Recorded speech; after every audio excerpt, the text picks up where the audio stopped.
comes to you messing with Frank, I have to go with the Frank side every time. Yeah, and I'm going to withdraw That my is motion not- of support if this keeps up.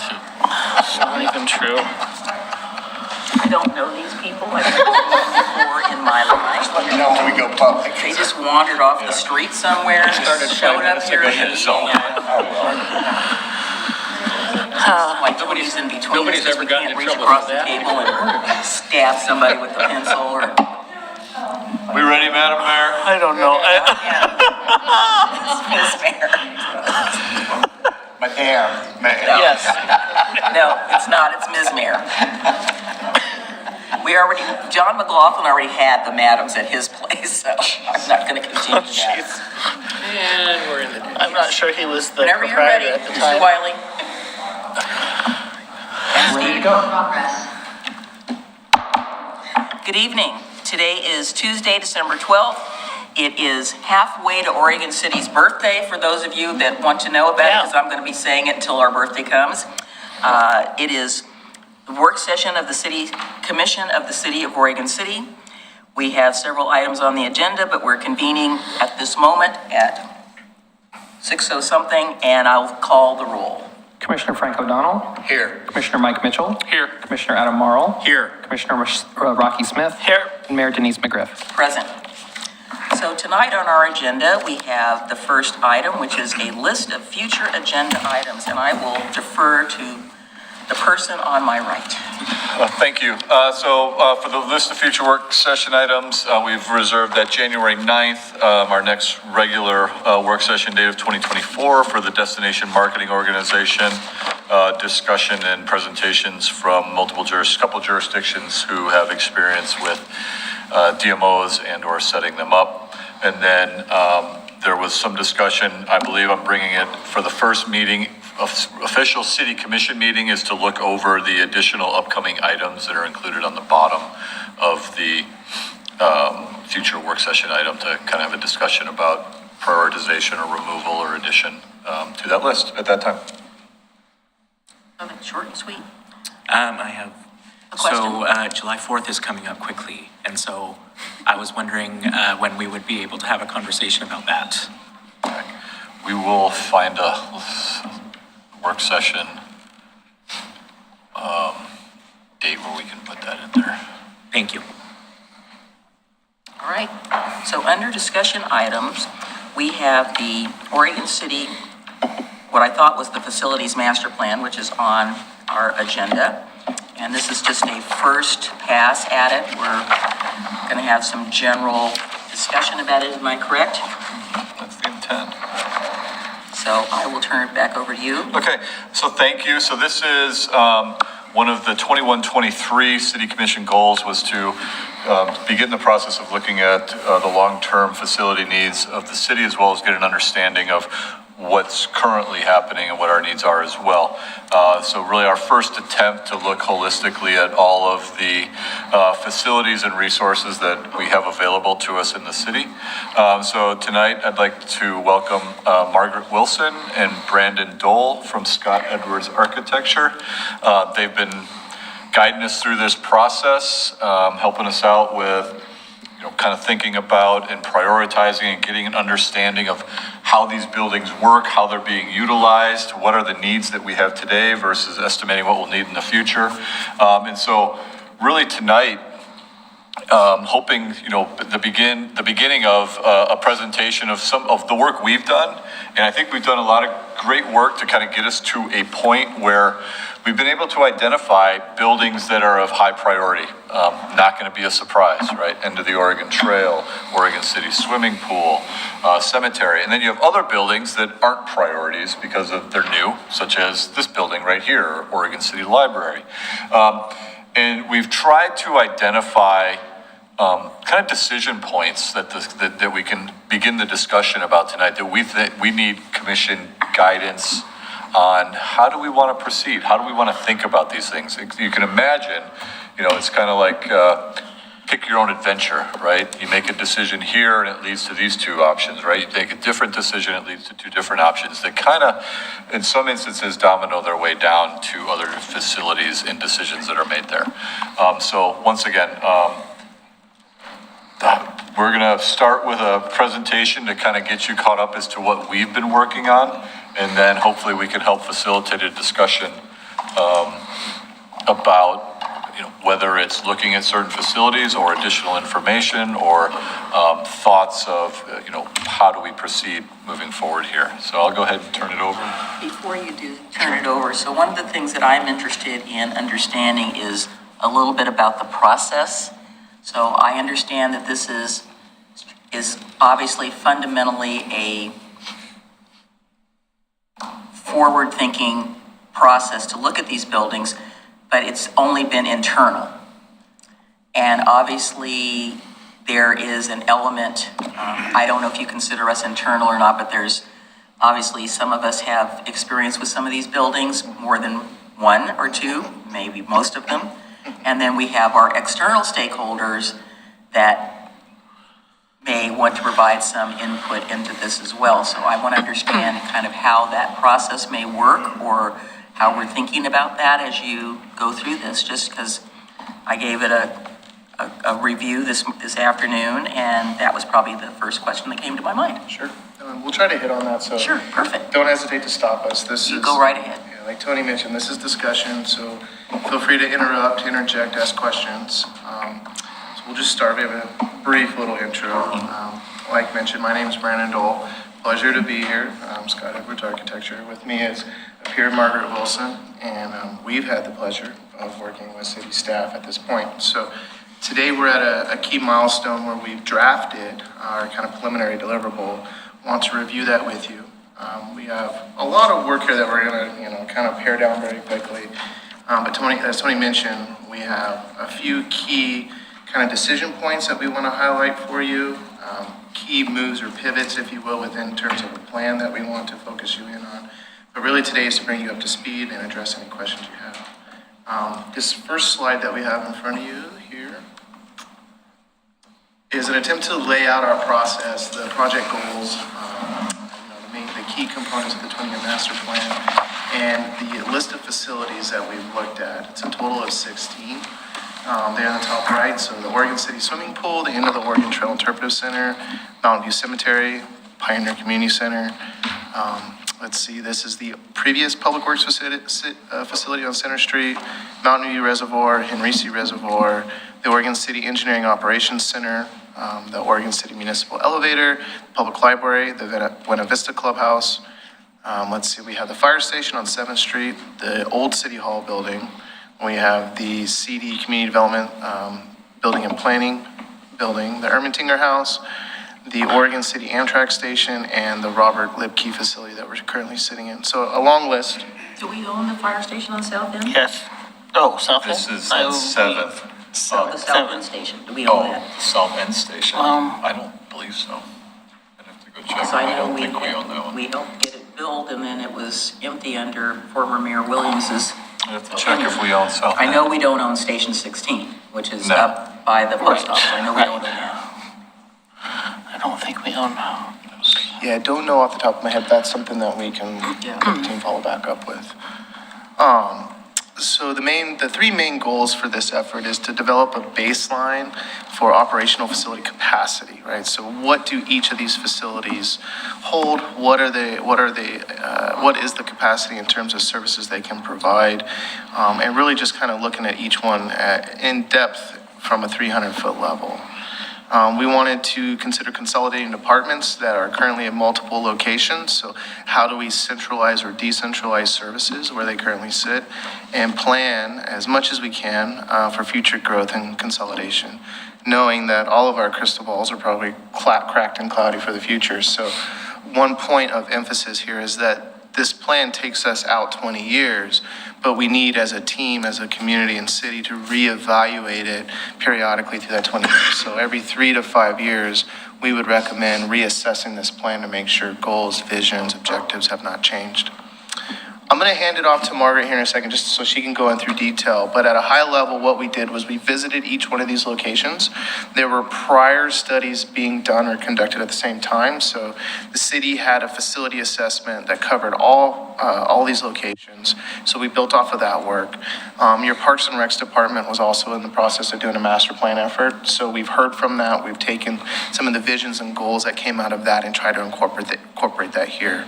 So really building on some of the work that has been done in the past.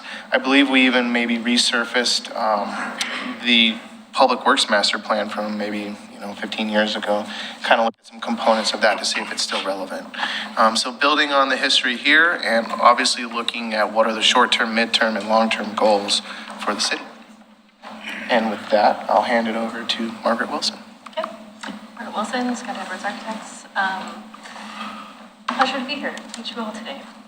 So when we went and did the site visits, we went and looked at kind of utilization of each building and also condition of each building. Bureau Veritas, another firm, had done recently quite a bit of investigation on the actual kind of quality of the building and stuff like that. And there is a master plan kind of for each one of those facilities.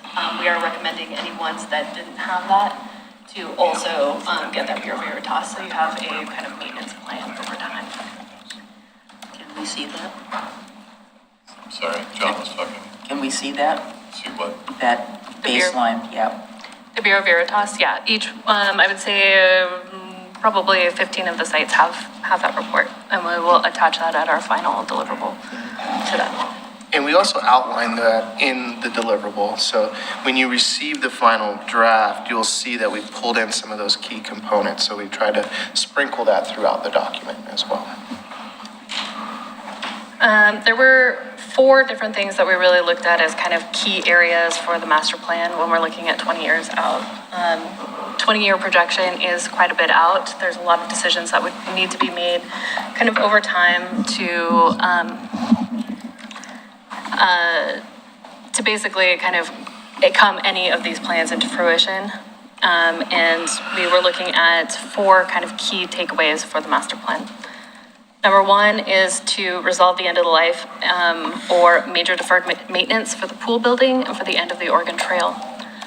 Both of those facilities are in dire need of some repair and some maintenance, or to basically replace them in the very near future. Which 2 were they? End of the Oregon Trail and what? The pool. Okay. The next one is to consolidate Parks and Rec staff, equipment, and materials that are currently in multiple locations into kind of facility nodes that support their work function. The Parks and Rec staff is a wide range of staff. There's everything from the cemetery to parks operations to parks scheduling fun events within the parks for your summer. They have a very wide range of people and staff and kind of support functions, and so putting them into a proper place that can support that function. The other is to consolidate public works equipment and materials to facilitate to streamline work functions. So there again, you have multiple facilities that have public works equipment and materials, and to consolidate those so that they are basically staff is going to one location to be able to get those materials to go out and do their job.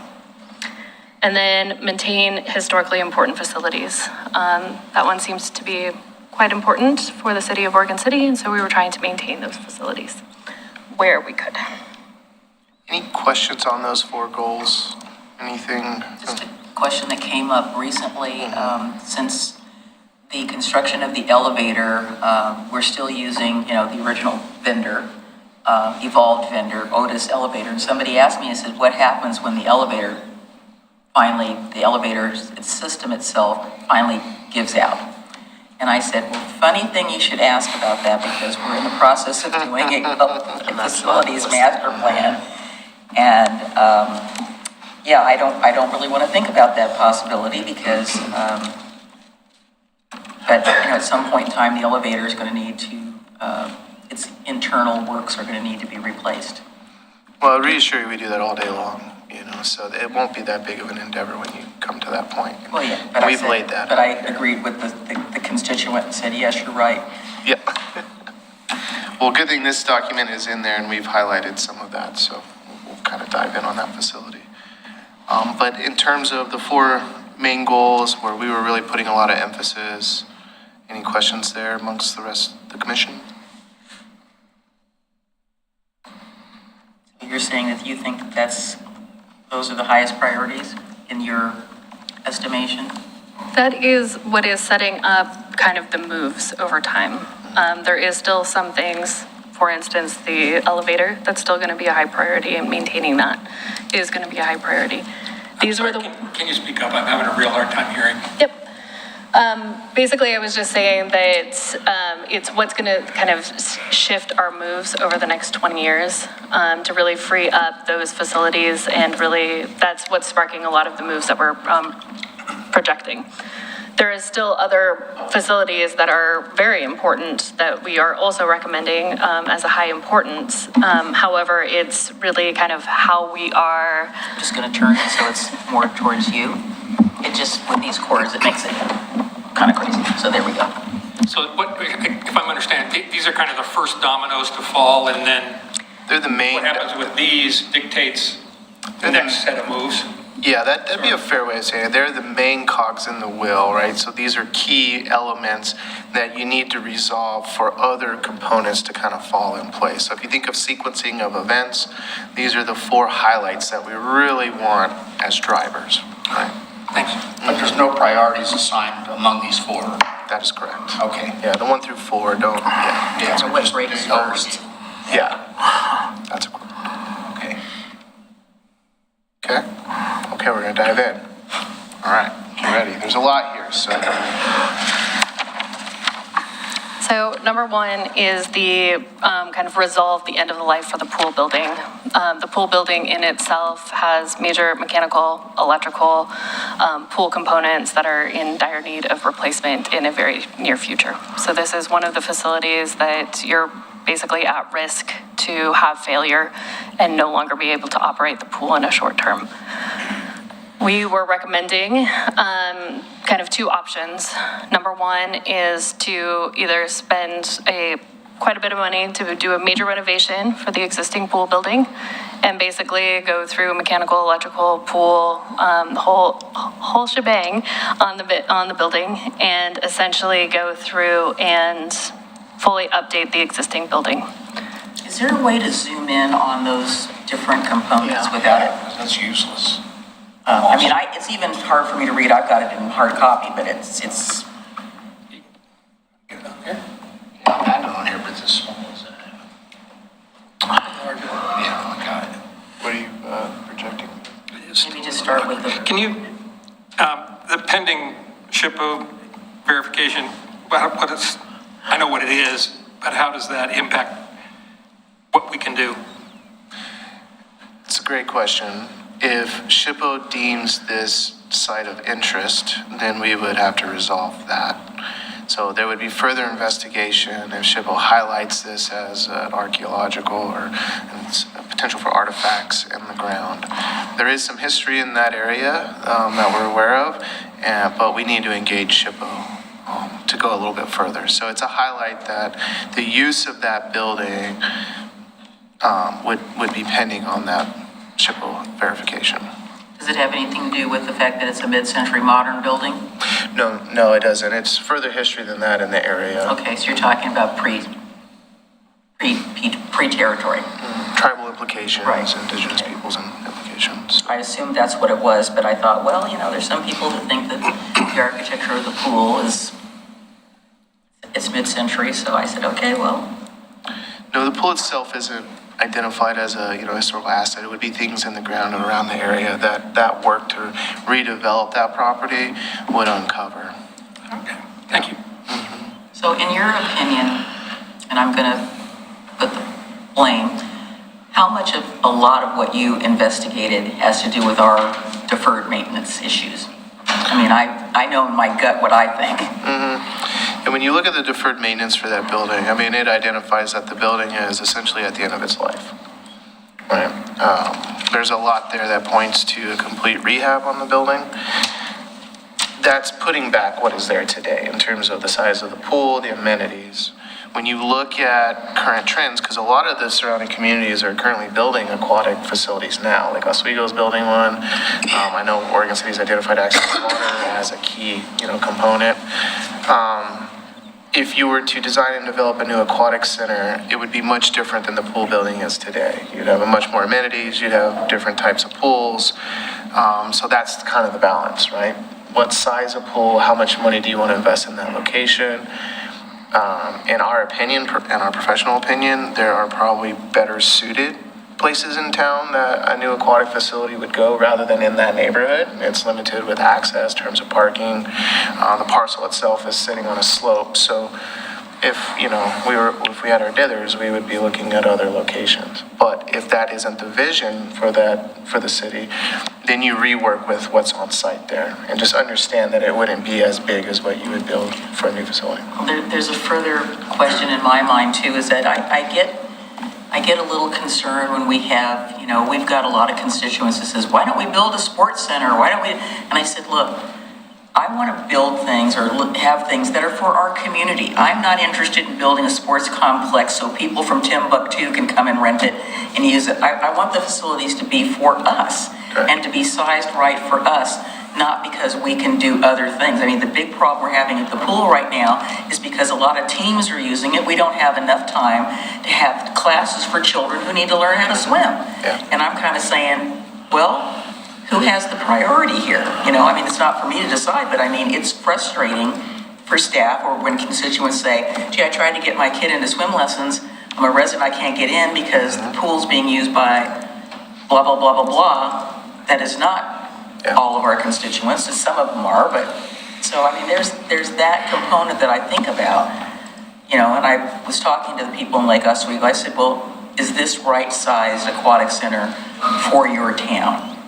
Or are you right-sizing it because you're inviting the whole world in? It's not that I want to exclude people from other communities, but again, who are we building these things for? What did they tell you? We're involved in that project, but not my team in particular. But did they say that they right-sized it just for their community, or did they see that their service has expanded beyond their boundaries, right? There was a difference of opinion. There were those who are wanting it to be right-sized for Lake Oswego. Yeah. They were not interested in being the aquatic center for the entire, that part of the county or whatever. Right. And then there's others who think of a massive, grandiose thing, like Hawthorne Farms or something where you can go golf and pool and whatever. And I said, well, if that's what your community wants, that's one thing. But if you're not sizing it for, or the concept of it for your community, then what are you building it for?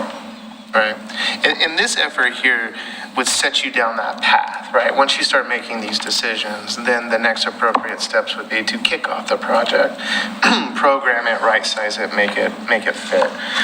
That isn't this task here, but I could tell you, a new facility would resolve a lot of those woes. I don't think you would get all those typical, current amenities in the existing location, so you would probably fall short.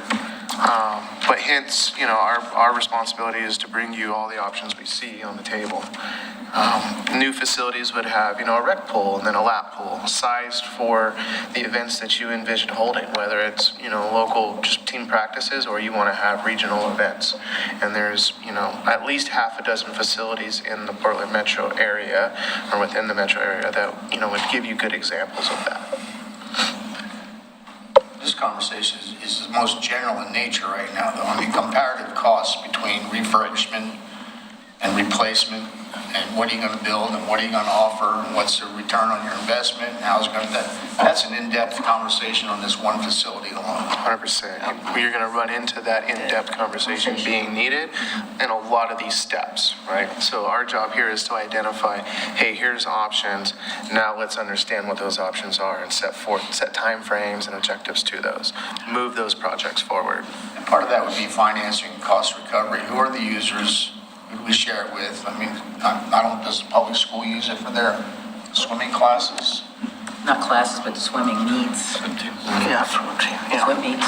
Okay, I didn't know if they taught swimming in high school here or not. Not anymore. No, not. Well, they should. I know.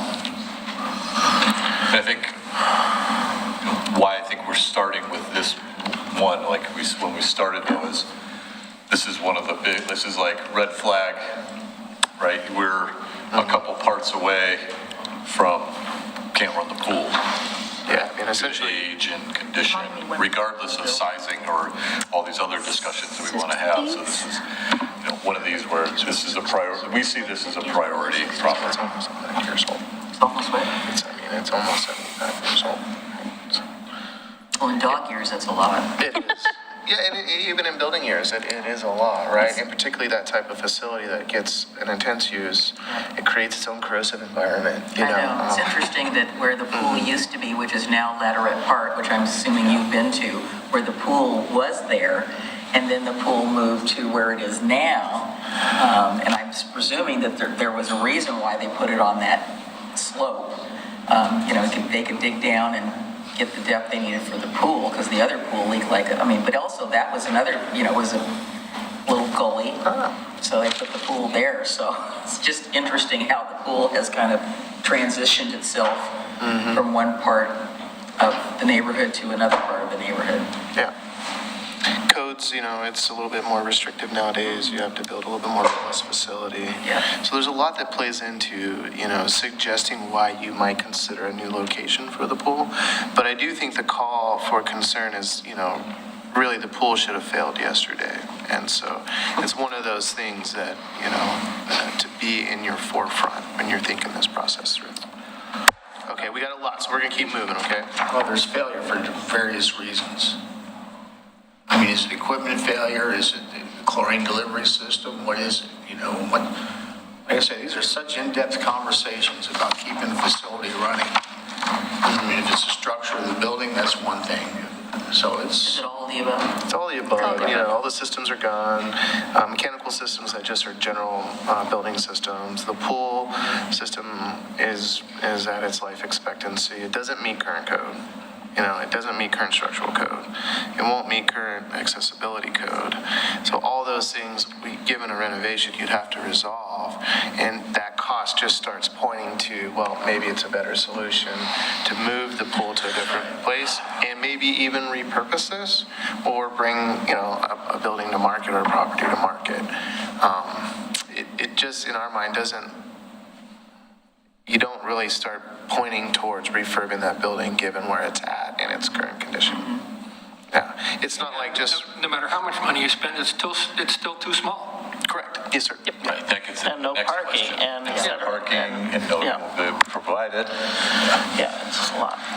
Yeah, I mean, in terms of servicing the Oregon City community, you would still find residents going to other communities to find access to water if you just maintain and, refurbish what you have now. Okay. All right, so the couple of options is to do a major renovation on the existing pools, building and site, a new aquatic center, potentially combined with a rec center function, kind of more typical of what we're seeing in the region now. There again, right size it for your community and how you want to do that. Couple of options for sites and stuff like that is to basically go get a new site, potentially maybe on the more southern end of town or something like that. That would be a little bit more central to the whole entire city of Oregon City.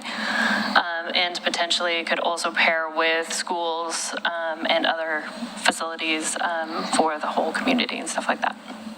We could talk about sites all we want, but basically it would be to go get another site.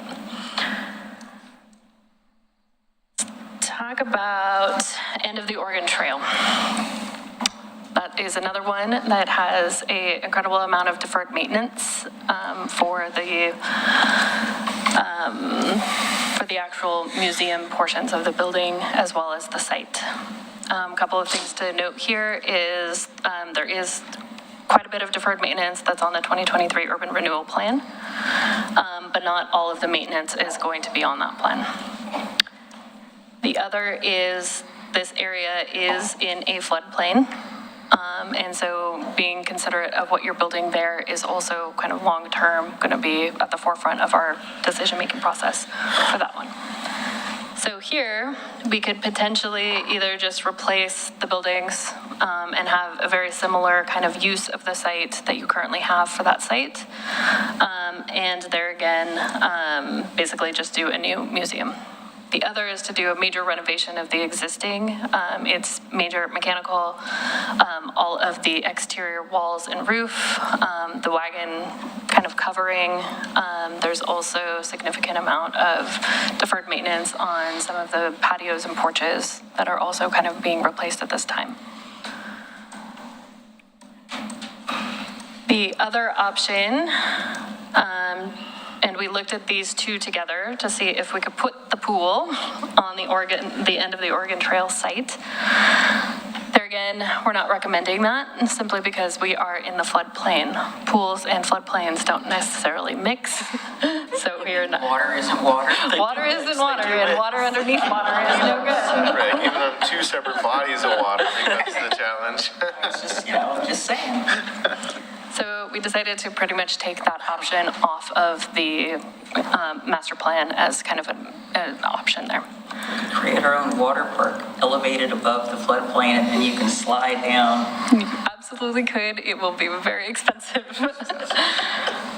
But the other option is to, if you're going to replace the end of the Oregon Trail with a little bit more square footage, is potentially look at not only the cultural museum, but maybe more community event centers, an outdoor event space, amphitheater, and stuff like that, which is all called for in the Parks and Rec master plan. But as we view each one of these competing projects, I mean, the first criteria is what are the critical services we have to deliver and what are the niceties? I mean, the end of the Oregon Trail is a very different animal. As Commissioner Smith educated me, it was built much like a World's Fair exposition with a limited life expectancy. So, what does it contribute? It's a destination, sure. Is it capable of standing on its own revenue-wise? Sometimes it has, and sometimes it has not. So, but the pool, to me, if you compare the two, there's no comparison. The pool is a critical service compared to a nice offering.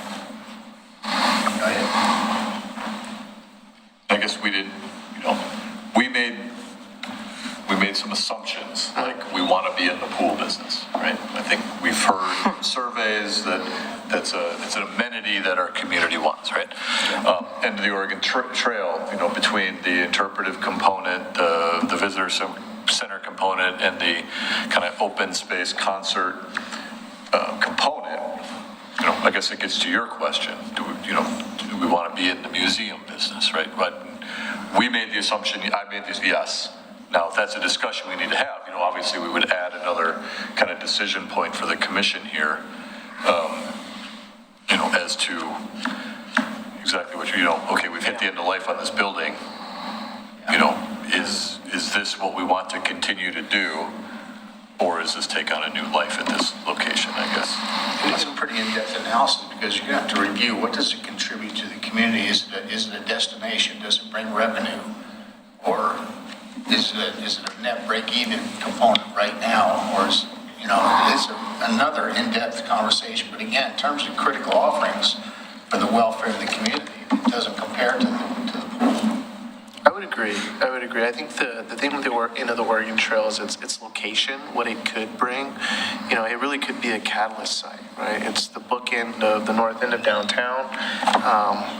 The landfill site is, a big question mark. There's been all kinds of ideas about that. But the end of the Oregon Trail, in my mind, is that bookend. And so right now, it's interesting hearing it was a temporary World's Fair type design, but it's become a lot more, right? And that permanence is a result of its location, the way you use it. So is there an opportunity with that site to re-envision it, right? Still have that, the end of the Oregon Trail history, the community center, the museum, but maybe build on that and bring more program to it that's appropriate, right? And that's what we're saying here is you really could look at the end of the Oregon Trail as checking a couple other boxes in terms of services, in terms of locating staff, but you really do need to figure out what can go there because it won't solve all the issues, but it can resolve quite a few of them. Well, I think there's also another component. You talk about it being a bookend. It is the bookend of the western Western migration for the state of Oregon, regardless of how we want to look at it as history. You know, it's the post, it's not the prehistory of our Native American colleagues and all that, but it's the post-history. So we've got, you know, I know that the one in Baker City, I put that up as the example, but it is one of the jewels in that necklace. And we are the end of the trail. I mean, that is one of our claims to fame. And you've got those sites that are knitted together, starting out through the trail and the Sesquicentennial, starting in Baker City, going to Pendleton, going to the Dalles, and then, you know, to here. So it does play a broader role in the whole system of the state. And I just keep thinking that there ought to be a way for us to tap into some funds from the Oregon Heritage Commission or the Arts, you know, the Cultural Commission, because it is part of the culture of the state. It tells one chapter of our history, but it's a fairly, you know, important one. So it again, besides it being, you know, a bookend, and I, like Rocky, go back to the end of the Oregon Trail Master Plan and what was really envisioned, and we've never really continued the promise of what that was supposed to be. And it did include the landfill, but it did not include development. So I still think, you know, in some cases, even though I'd like to put up a giant fence and block out the tire place and Home Depot, so that you'd have that experience, there is a broader role to play than just this community. I mean, it's ours, but it isn't in some cases. There's a broader focus. And I think we need to bring that into our thinking about it in terms of, yes, it's in Oregon City, but what is the significance? And I mean, you know, you and I were intricately involved in the Sesquicentennial, and that is coming around, you know, that's going to come around again, maybe not in my lifetime, but it's coming around again. And, you know, again, the role that we play in that, and OCTA is still out there. They're not as visible as the Oregon California Trails Association. So that's something that needs to be thought about and added into this component. It's interesting, I know they're probably tired of hearing about this, but, you know, I've talked about the museum in the Dalles. Yeah. Right, because it has become more than a museum. It has. Right, and, you know, it's a meeting place for the community. It does events, it does wedding, you know, I mean, so this is that opportunity to rethink, to get to a better, higher return on what's being built there, right? Could we expand on that location, because it is the end of the Oregon Trail, right? There's not too many of those, as far as I'm aware. We are in the beginning, and you should see what they have. Don't talk to the Dalles about that. Yeah, don't talk to them. Incorporated first town or first incorporated city? They think that they are. That's a story out of the Dalles. But the Baker City thing is a little bit different now. They actually have physical proof, and you can go out and look at the ruts. If we had that, you know, we could be more interpretive, but we are basically having people think outside the box, so to speak, as to this is what, you know, this is what they saw when they came here. This is what you're thinking about. But yes, it could be more, and I think you're right in looking at that in terms of how it could expand its footprint, so to speak. So it's still for the community, but yet it has national significance. And you know, we got tourists coming from out of the country coming to see the end of the Oregon Trail, so. I guess the question is, what are the limitations on land use concern? That there's the elevated portion where the Conestogas are, and then there's the floodplain portion. So what opportunities does that present? I don't know what the usable land mass is outside the floodplain. There's usable land in the floodplain. We're not saying it's going to be usable all year long. Not that I would want to have another 96 flood, I can tell you that. But I think there's potential to do other things. You can engineer your way through the floodplain. It's a matter of cost at that point. Right. And it doesn't have to be physical building. It could be temporary structures. A lot of What ways. I remember in 96, they were isolated by the flood, and I was not a commissioner then, obviously, but I came before the commission, and the Oregon City Commission subsidized them to the tune of $60,000 for lost revenues, because people couldn't access it because of the flood. Unless you had a boat. What are you gonna say? Yeah. This is a key site. Oh, Brandon, I think Rocky's all right. gonna. Oh, I'm so sorry. It's all right.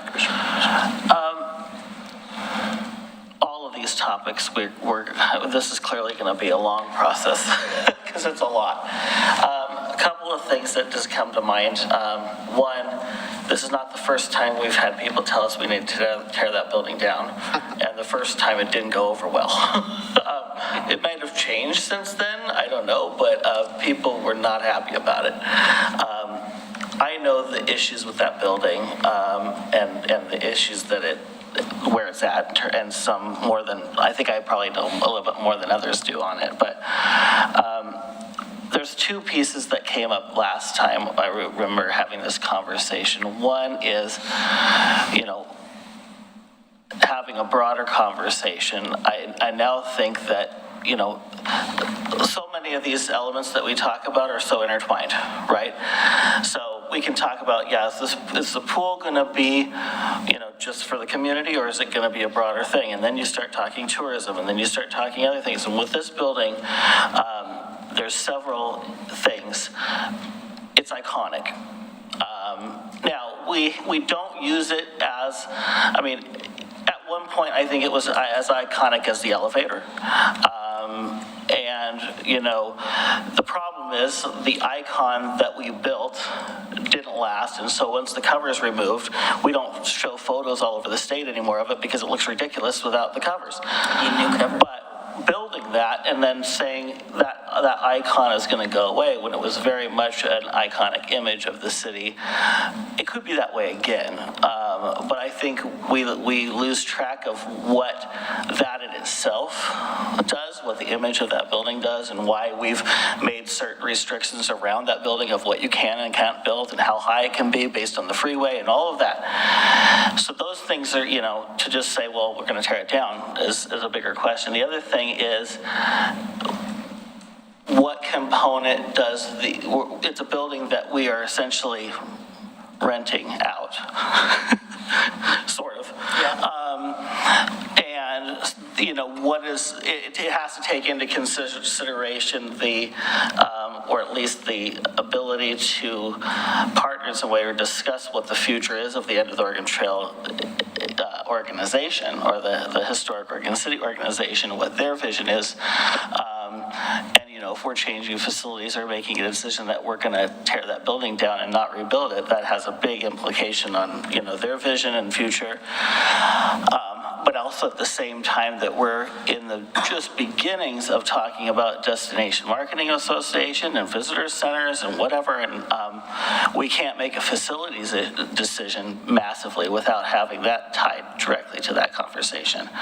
So it's a big thing. I think there's a lot of potential. Clearly, when we've talked about redevelopment down there, in terms of urban renewal or just economic development, about parks and recreation space. We've now centered the concerts there. Doesn't necessarily mean they need to stay there, but that's become an iconic piece in itself. That so much so that if you budget too much, that might throw people off. People buy into something that now we can say, well, that's, some people now have forgotten that it even existed, Concerts of the Park at the Carnegie, and now think this is the Oregon City's tradition. We've always done the concerts at the at the end of the Oregon Trail. You know what I mean? Because I hear that at the high school when my students say, we've always done it, and I'm like, no. Yeah, for the last 5 years, we've done it that way. Somebody asked me about the Carnegie concerts, and but it does stick in people's minds of, okay, this is Oregon City, this is how we do things.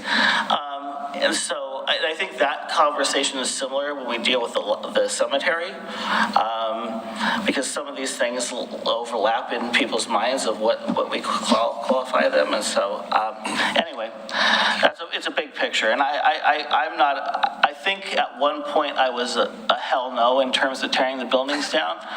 And now maybe I'm just a hell no in tearing the hoops down. But the buildings need help, and there's a way that, if we have to do something with the building, that building can be interchanged. And I think the hoops can be still an iconic piece of that building. But we also now are changing the way that we talk about the history of this town and the broader history of this town. And I think that also has to be something that is considered. And so I think, there's a lot of pieces to it, just then the building needs to go and be replaced. we don't take it lightly that we're talking in generalizations Yeah. at very high level. Oh, I don't- right? yeah, for There's sure. a lot of work here. And part of the reason I'm coming back to you is hearing, that history and what the community wants. We just have to simplify it down enough to be able to work through the options. But it is a very key component. It can be a catalyst. It can be an event center for the whole town and be revision. Whether you're reusing the hoops or not, you have an opportunity here to bring back that vision, reestablish it, and maybe do it in a different way. So an important site, but lots more to come, right? Yeah. I have a question for you. Did we give permission to, number one, take the canvas down, and number two, sell it? I have no idea. You mean, was the city part of that conversation, or was it just Recall the? whether I that, thought it got damaged. Well, it did. I mean, multiple windstorms, but I think the question is, was it a CHP decision, or was it a city decision, or a combination? I don't remember. yeah, and I don't remember either, because I know when I was asked about it, I said, well, the wagons that came over did not have pristine covers on them, so why don't we patch it? And put patches on it, because if you look at any picture, there's no wagon that's got a pristine white cover, whatever. Well, and actually, we've had this conversation. So anyway, I just thought somebody knew off the top of their head. There's other multiple ways that those hoops could be brought back into Right. a similar vision Right. without having covers exactly the way they were. But There's that's other something, materials yeah. that are we can- available that could be There's other better possibilities for the type and future, so but. forth, so I don't know. So anyway, I've got a little trouble with that note that says deferred maintenance is on the 2023 urban renewal plan. It was more along the lines of like a major renovation or adding exhibit space or something, I think. it was some maintenance on it, Yeah. yes, yes. Yeah. Yeah. Really. The building needs, Yeah. Well, I understand that, but is that something that is an appropriate use of urban renewal money? Would be my question. Well, we decided that it was, that's why it's in the plan.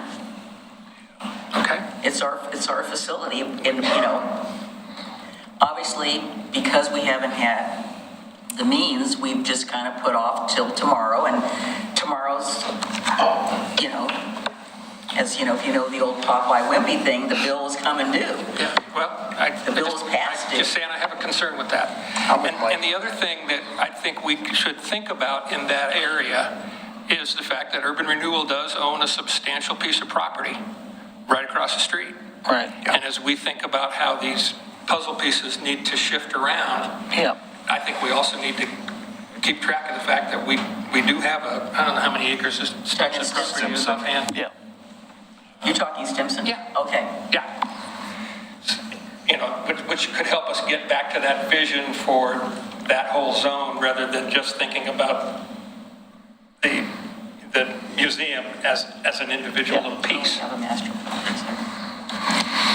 Just a thought. All A right, little more sand up in the air.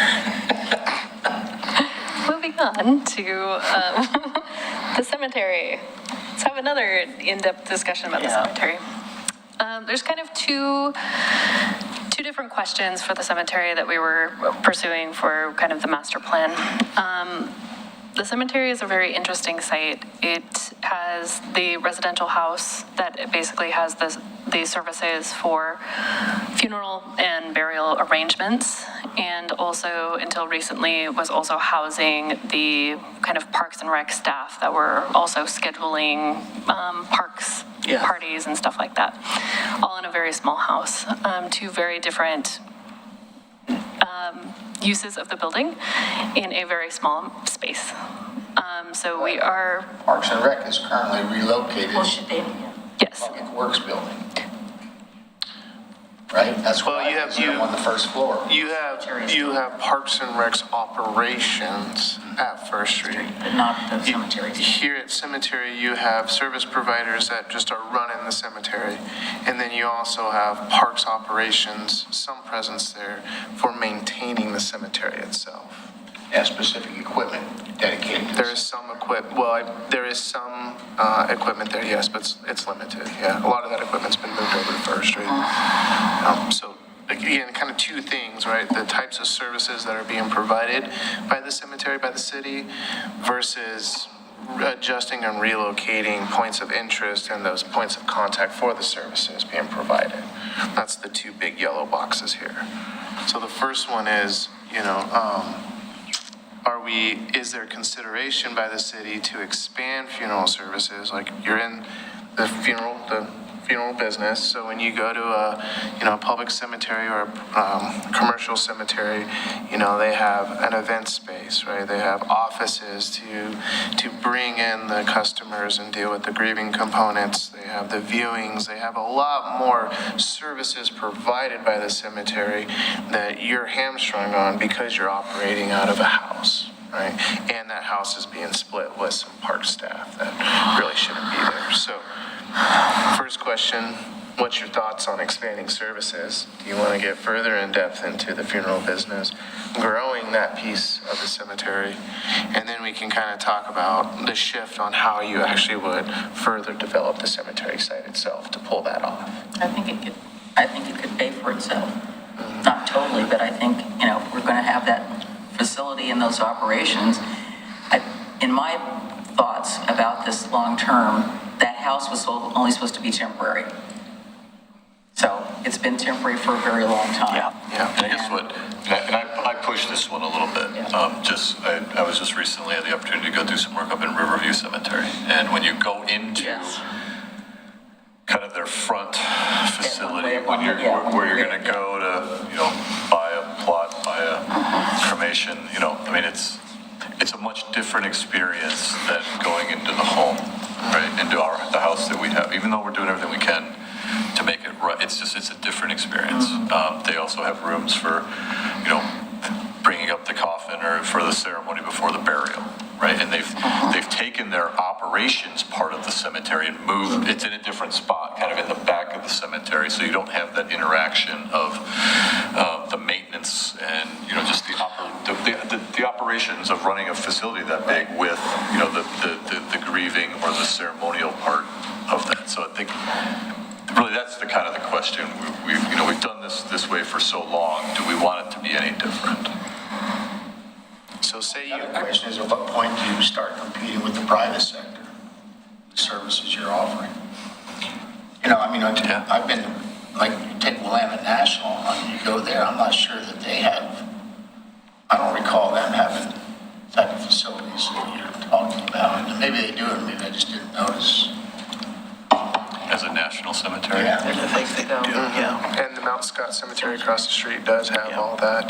And I would argue, Frank, that you're already competing with the private sector, right? Because you have a cemetery. Exactly. You're providing those You have a services. mausoleum. Yeah, you're there, right? And Yeah. so it's really, the scale is the question, right? Do you scale up those operations and then do a development project to bring those services online, right? The other option is, no, we're happy with where we're at in the funeral business, don't want to expand services. Same question. Okay, well, now how do we deal with the fact that you have operations on site and you have Parks and Recs operations on site? I think maybe used a little bit of a wrong word. So we're already doing those services. We just need to decide whether we're going to expand the facility to accommodate the services we're already doing. Correct, 100%. So those things are already happening. But if you were to lose a family member, there's no side room you can go into to talk to somebody. Gee, I need to arrange for a funeral. My relative, you're Clemson's, Yeah. You're kind of like there in that little room. Yeah. Right when you walk in the door. So again, we're already doing those things. It's whether or not we want to take the services we have existing and make them better. I think that's really the key component, because we're already in the business. Correct. We're already doing it. Yeah. So are we currently providing services that are viewed as traditional to a funeral home? But we're not embalming people. No, I mean, the viewing of the... We don't really have the room for it, Great site. So it's usually- someone comes in, purchases a Right, crypt they can, or you can go in and buy a plot, buy a or you casket. can, and I've gone in there to do some, to check out the book so I can figure out where my family members buried and whatnot. You can go in and you sit in the room and you can go through the book and look stuff up. But if somebody happened to come in and was trying to do something for their funeral, they got nowhere to go.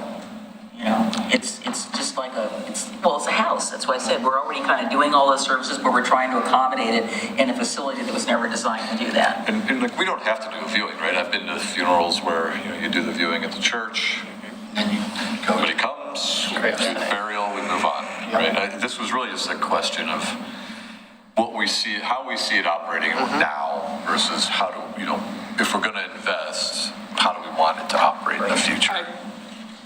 My opinion, we need to provide a nice facility with the operations functions separate in order to support what we're doing now. I'm not in favor of expanding services. I'm not either. I'm saying do what we're doing now. To Commissioner O'Donnell's point a few minutes ago, what are essential services that a city provides? And funerals isn't one of them. We should just stick to what we do. It's an odd situation that we have to operate a cemetery. Personally, we shouldn't be in the cemetery business, but we are. But I certainly don't want to expand it. No, I don't want to get into like Riverview, but I think the services we are offering could be offered in a better, more constructive way. So you and I are in agreement. That's what, Yes. A nice facility. The house isn't it. No, the house, Don't like I said, expand. the house was Don't supposed try to be expand the temporary. services. Like, don't try to become viewing and No. having A place where you could have your reception. No, we're not doing all that. But we could have a place for people to come in and have a private place to meet with somebody, to talk about what's going to happen. We've got to have a place for people to come in and do their research. They're looking at the research in the cemetery, whatever, so that you're not mixing with those people. And the operations, like you said, need to be not there. Right. People taking reservations for parks shouldn't be in there either. I think that's a decision, a unanimous No, decision. we can't make this. We're making a consensus. We're making a consensus. And as far as operations, how many parks people are specifically assigned to the cemetery? Or are they rotated around as Well, I needed? think that's going to be a continuing discussion with budgeting and operation. If you might not recall, it's been so long since we did the last budget, but we began that conversation of trying to pull cemetery operations out of parks operation, out of rec, because they are kind of separate business groups if we thought of them that way, where right now they're kind of all lumped into one budget, right? So we really, so essentially we pull parks maintenance staff off to do burials because we don't have enough staff at the cemetery to do that. Do we have anybody that's specifically dedicated to just the cemetery? And then they do, yes, that's what I thought. And then they do, when there's the off time, they do other things. Yeah. One person, two people. How many? The two office staff they split their time obviously between parks and cemetery, but we also have a sexton, cemetery sexton, who's dedicated specifically to the cemetery. Okay, that's what I thought. So do those personnel start their day at the Public Works Center, or do they start their day down at the cemetery? They start the day at Public Works Center because that's where we have our morning meeting. Right. But as far as equipment access, you have necessary equipment stationed at the cemetery, yes? Okay, because that was one of the things we talked about back when, is transporting equipment, the difficulty of that. You don't want to be chucking your backhoe down the street when you need to have one right there at the cemetery. Anything at the cemetery site ideally is for cemetery purposes and services. Separate it completely, but No, I don't think that's going to happen. I think the separation could be more in the operation, Yes. the internal finance, Yeah. like trying to understand how much revenue, what are the true expenditures, Right. and not having that kind of get combined into parks. If I that agree makes with sense. that in every operation. I agree with this, the end of the Oregon Trail. In private business, they call them profit centers, but an operational cost accumulation center is what they are. How do they fare in the overall operations? And the cemetery is rooted in history as well. Yes. yeah. We've got the first 5 acres as a dedication. And so I think this kind of spins into then the next discussion about the ops, because this could impact public work, the parks component yeah, at for First sure. Street, if that makes sense. So if you can envision at the cemetery now, you have the house. Adjacent to the house, we just built a really nice new restroom, and then you have the metal building, that's the storage building. South on the cemetery. There's bulk material, there's, off haulings from the burials, some operations, yard type facilities down there. Behind the mausoleum. Behind the mausoleum. Are they specific materials to the ongoing operation of the cemetery? Correct. And I'm not certain if you have just general parks material there? Parks, cemetery. Everything. Yeah, so all of parks bulk material is there. So if you can imagine two scenarios, the cemetery, the house, the services that are provided out of the house would remain. You redo the house, whether it's a renovation or a new build, you keep those services up front, and then you establish cemetery operations on the south end. Yeah. Okay. The other idea is consolidate into one development, right, where you have those front of house services, the planning of the burials, and then you have the operations staff for cemetery there in the same building. But on the backside, maybe, yeah. Designed purposefully and done with intent. The team has thrown out the idea that may give or present the opportunity to now put the main entrance of the cemetery to the south, right? So that phasing, the way you would construct that building could be done in a sequence of events. So you would kind of flip access on its head, right? But those are the two scenarios. Front of house up front, services in the back, two separate locations, right? This on the map, or you bring them together into one facility. And when you do that, it's really better suited to do that on the south end of the property. So we'd be talking about a different entry? You'd have to reestablish a main entry, and then the current entry to the north would become kind of that relief back of house secondary entry. You already have access points. There's two potential streets down on the south end that touch the cemetery. Yeah. So you have that already in place. It's just utilized more as a back of house operations thing, so we would just kind of flip that around. And there's still, right on the main entry, when you come in on Hilda, there's that large area for expansion, and then there's that one house. I keep thinking, why don't we, that goes on the market, why don't we just... We already own it. Oh, we already own it? Oh, we're just renting it? Okay, well, okay, then done. And assume that would become burial plots Yeah, down the line. I'm assuming it would become burial plots And I think, eventually. part of this is, we're going to have to do a master plan for the cemetery, right? We've identified this as a need, right? And so, I think this is just helpful in terms of thinking about, how do we want this facility to operate? And, there are those opportunities to maybe consolidate, the parks component a little bit differently than what we've traditionally thought about it, to where we've gotten to where we're at today, if that makes sense. So on the one-piece construction you're talking about, where's the equipment kept? So the equipment for servicing the cemetery would move, right? It would, if you're going to build one joint facility, you would house all that. So the back of house would allow the equipment and the material storage. See, I don't like that. And the reason I once again, I look at Willamette National, and their service area with their equipment is separated from their main building. Yeah, it's just they're two separate experiences. Yeah, when there's ceremonies going on. Yeah, kicking up the tractor. I don't need to be firing up, Yeah. They're separate. Yeah, separate.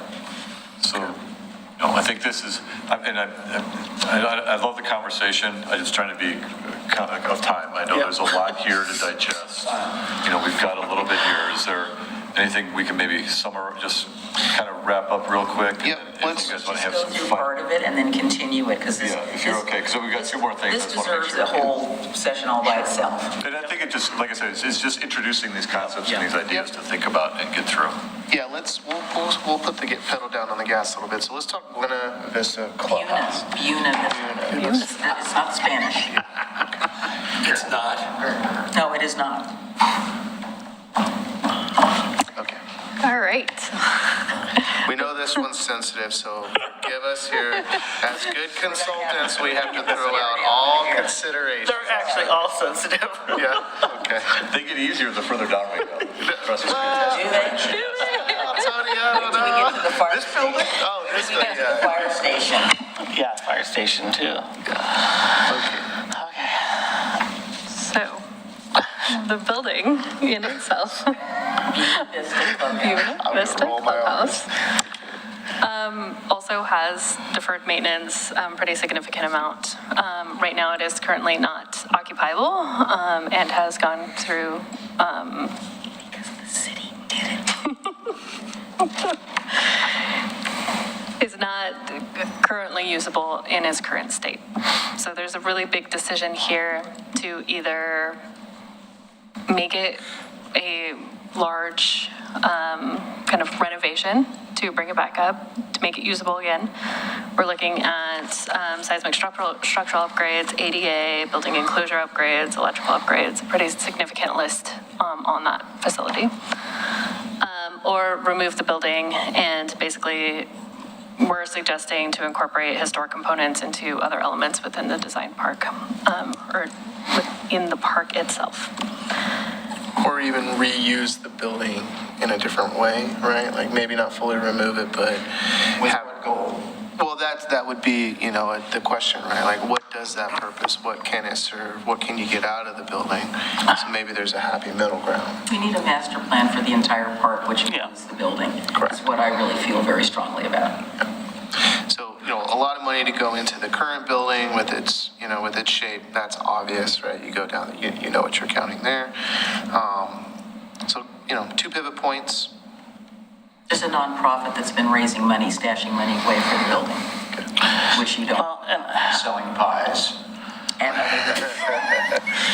Winning hearts and We've had these very in-depth, sometimes strained conversations. We have, but we also agreed not to tear it down, or it'd be gone. So we have made that decision already, and the building sits there, and so I think the question is what happens now, not go back and...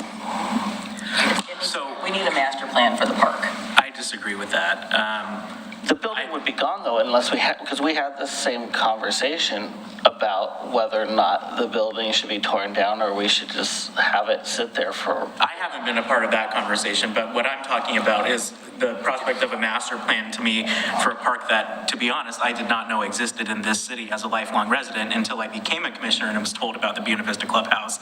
I don't think it's necessary for us to master plan that park. I think we need to be having a further conversation about the possibility for the usage of what that building can be. I don't think it should be torn down, but I think that we need to have a conversation. Like, I know one thing that I hear often is that we don't have a lot of indoor community spaces for the arts or something like that. And so having a further conversation about if that can be a use for that is something that I would be interested in, despite the fact that there are heavy financial burdens that it's going to cause. And so if we're able to be shown that something is worthwhile and worth the investment, the continued investment of the city, I'd be supportive of that. But for the park, for the entirety of the park itself, I just don't understand the purpose for that. Adam, can I... Park is an integral part of where the clubhouse sits and why. There's a lot of history behind it, which I will not go into, but we can talk about it just casually in the future. So the park itself has been underutilized. And I think as a resident here, I'm not surprised that you didn't know about Atkinson Park, but there is... I am. I am. Yeah, well, you do, but I mean, I'm surprised that people don't know it's a... yeah, but it is a park, and there are some things in that park that I think we probably need to pay a little more attention to, and taking a look at the entire park and how it fits into the whole list. And so when I was interviewed for the park's master plan, I talked to the guys, the consultants, about Atkinson Park and the role that it plays in the community and how the Buena Vista Club. But yes, I've talked to some of the art folks about using it. It was used that way. It was used as an artist facility for many, many years. There were crafts things going on there, art, so long history. So I agree with you. I think that it can be, repurposed. And I think we need to look at what role it plays with the remainder of the park. What was the reason you don't believe it needs a master plan? Well, because you didn't know it existed? No, that's not what I said. Well, I didn't get a reason for why. The park and the building. I want to know what the reason is for not... What's it going to tell you? There's access on one side, there's open space, and there's covered area and there's the building. Have you been, Well, have I mean, you that's- walked all of Atkinson Park? Yes. We own all the way around it, Yeah, it's a great park. but you don't see why we would have What are you going to do? Okay, so any past master plans of Atkinson Park you think were unnecessary as well? Are there any? Yes, I'd like to see it. I will bring it in. Okay. Also of Waterboard Park, by the way.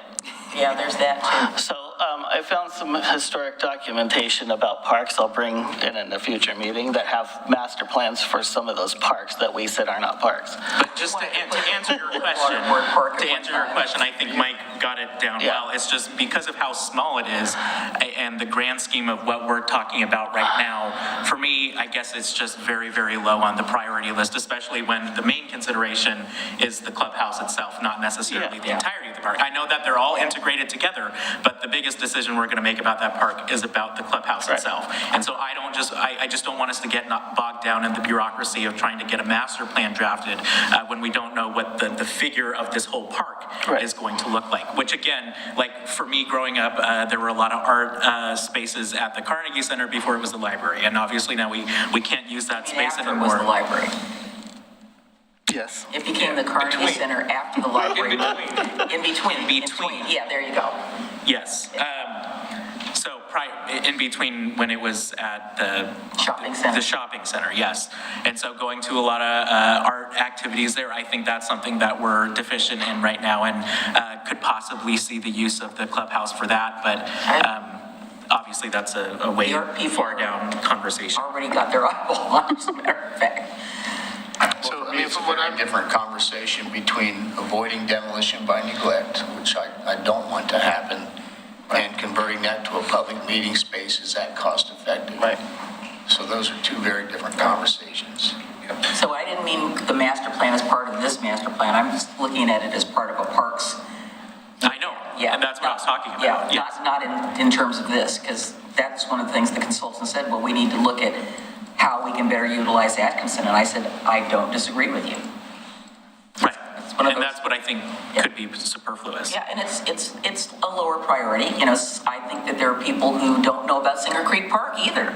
Right. And what else we could be doing there in terms of enhancing the nature aspect of it and making it more accessible so that people can commune with nature, because it's at the natural park, but there's other things we can do. So anyway, remind me to tell you the conversation about Waterboard Park and that there was going to be a pool at the time. That's 2 Pool's cups of gonna be coffee. up there, I know. They were going to blast through the basalt. It's just amazing that they were thinking about putting a pool up there. So I think out of the interest of time, Yeah, so I think we have a good look.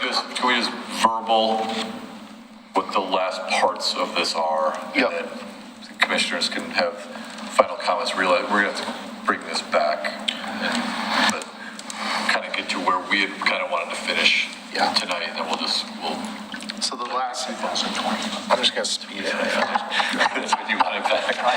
Any questions in between this? No, this Not was very good. This far is away. what we hope for. We know this is a big ask. A lot to it. And a lot to It go is, through and there's this. lots of stuff here. Yeah. So the last slide here, what we wanted to come and talk to you about was the community development building. There's kind of in our mind 2 options: relocate community development to First Street. With some of the shifts with parks, you may be able to open up some space there. And then I think most of you know that First Street has future expansion capability. So that's where that option comes from. And then relocate community development to a new city hall. So new city hall in the grand scheme of things is long-term projections way down the line. So that would be a long-term move. The community development building sits right now, it seems like it's underutilized with as a community meeting space, but it does meet the department's needs at this point in time. We know there's some infrastructure projects coming down the line that'll impact parking, hence why we're proposing, either relocate or identify a new city hall down the line that would take care of those departments. So a little bigger swing on that building, but way down the line, right? That's lower priority, projected way out. When, just because of my experience with the school district and the city in general, we need to be careful about saying new and old anything, because I don't know what that means. So I would say the new city hall is the current one.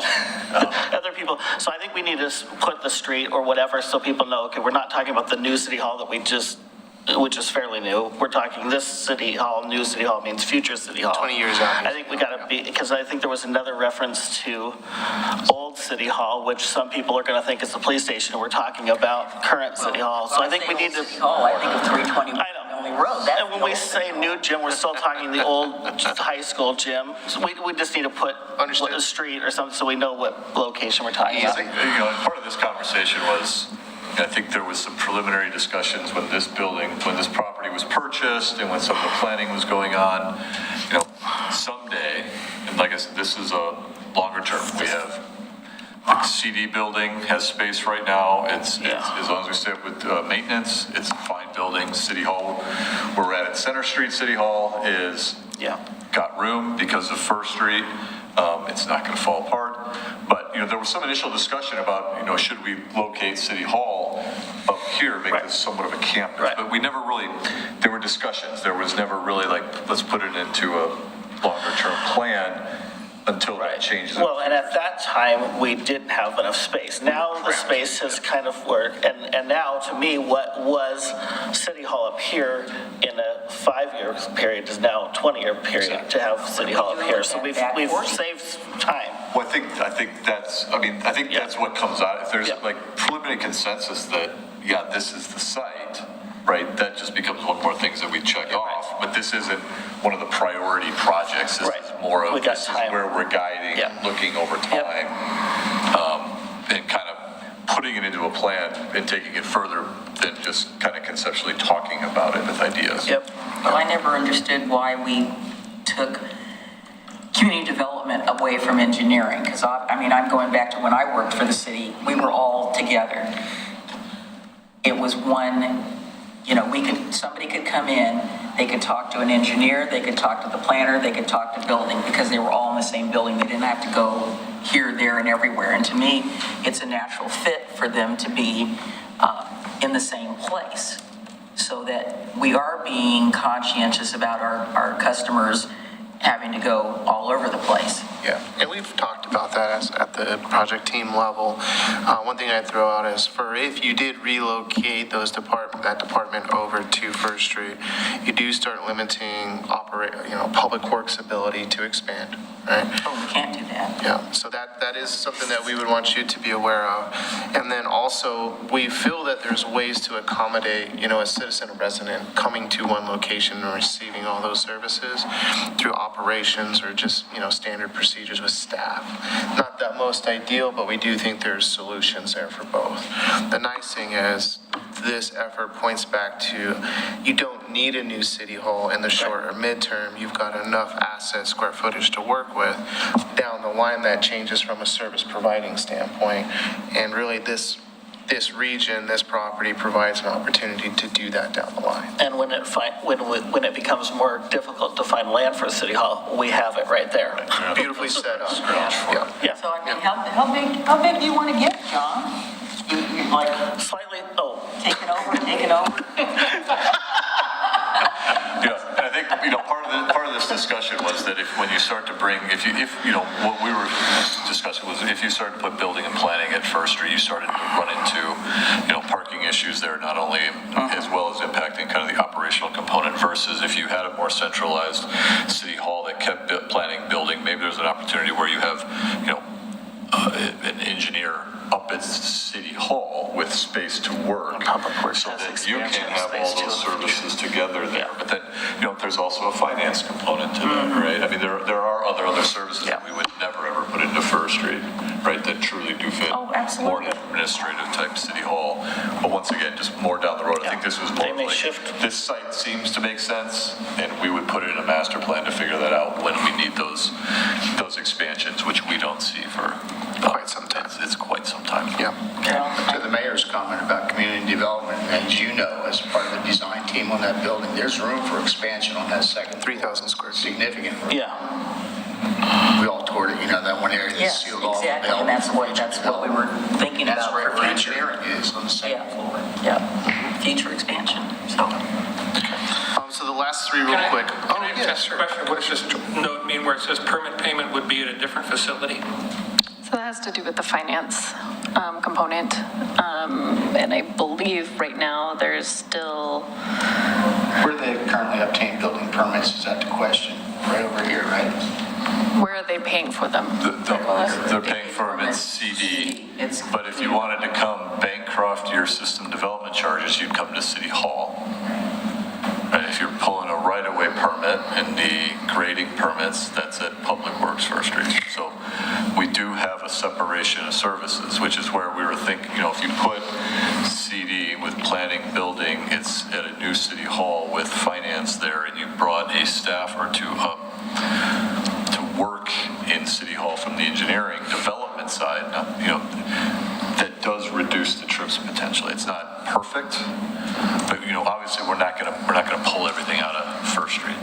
Yeah, you stage engineer or planner on site, so you have a planner on duty for the day, and they service that counter, is what we typically see in Well, other when we were at jurisdictions. 320, even though the building was past its shelf life, we had everybody there. You could get your bond craft, you get your right-of-way permission, whatever. You could do it all in that one building.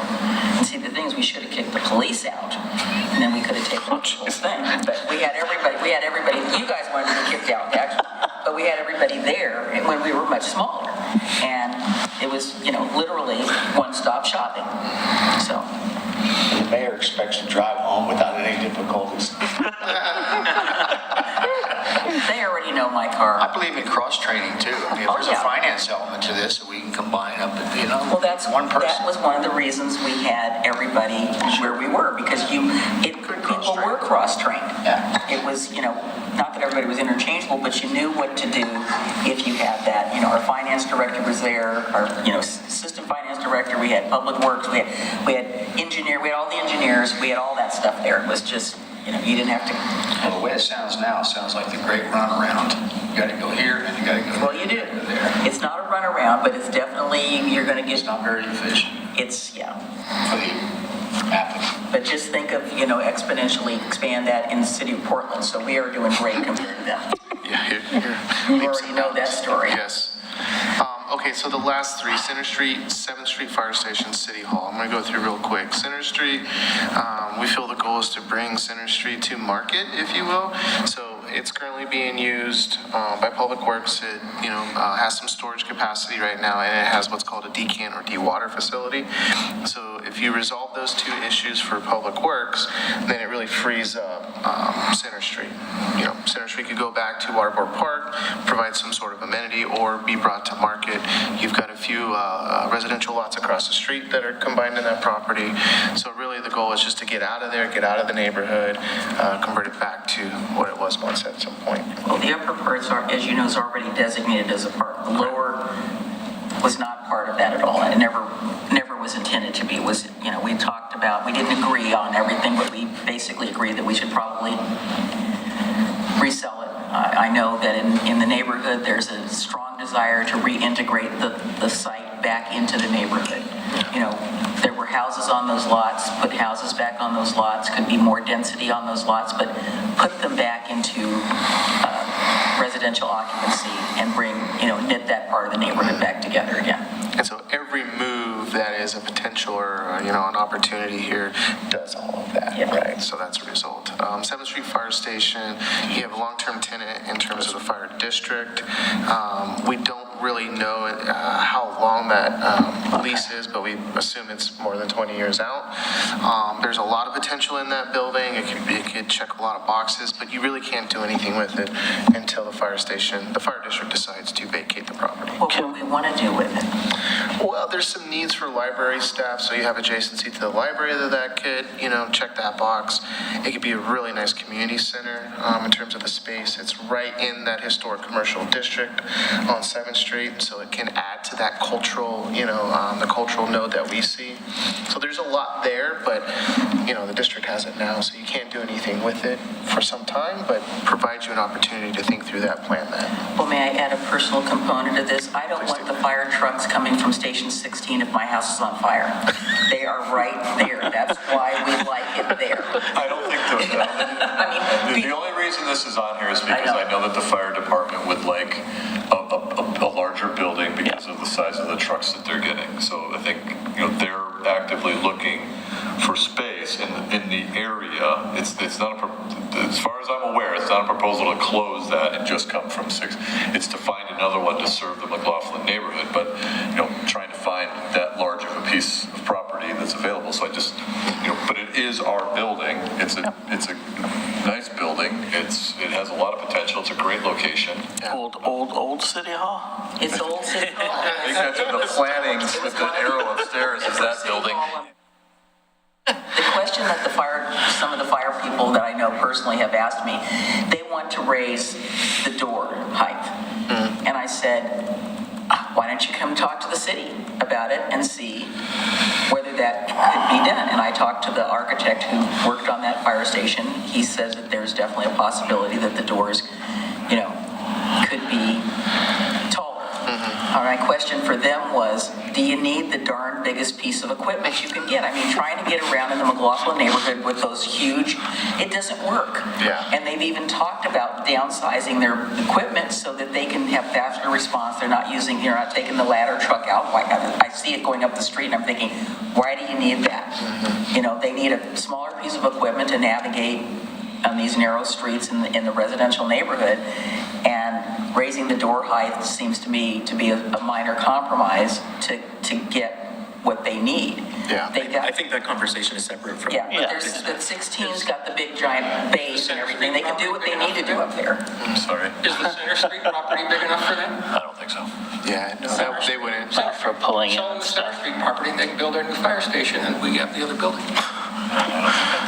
I think it'd be tough for them to navigate. The cliff We'll is let there. you go to the McLaughlin Neighborhood Association. Neighborhood wants their fire station, it's gotta be somewhere. Yeah. Well, the district will drive all of that, and they don't want to be tenants, right? They want to own their own property. So, from my experience, they'll come back and tell you, hey, here's our circle, and we need to go in here somewhere. But long-term vision on that building, a huge opportunity down the line. I will note that Clackamas Fire is on an 8-year bond cycle, and they're at the beginning of that bond cycle, so you have a little bit of time. Well, they just successfully got a bond where they purchased that lower sized equipment.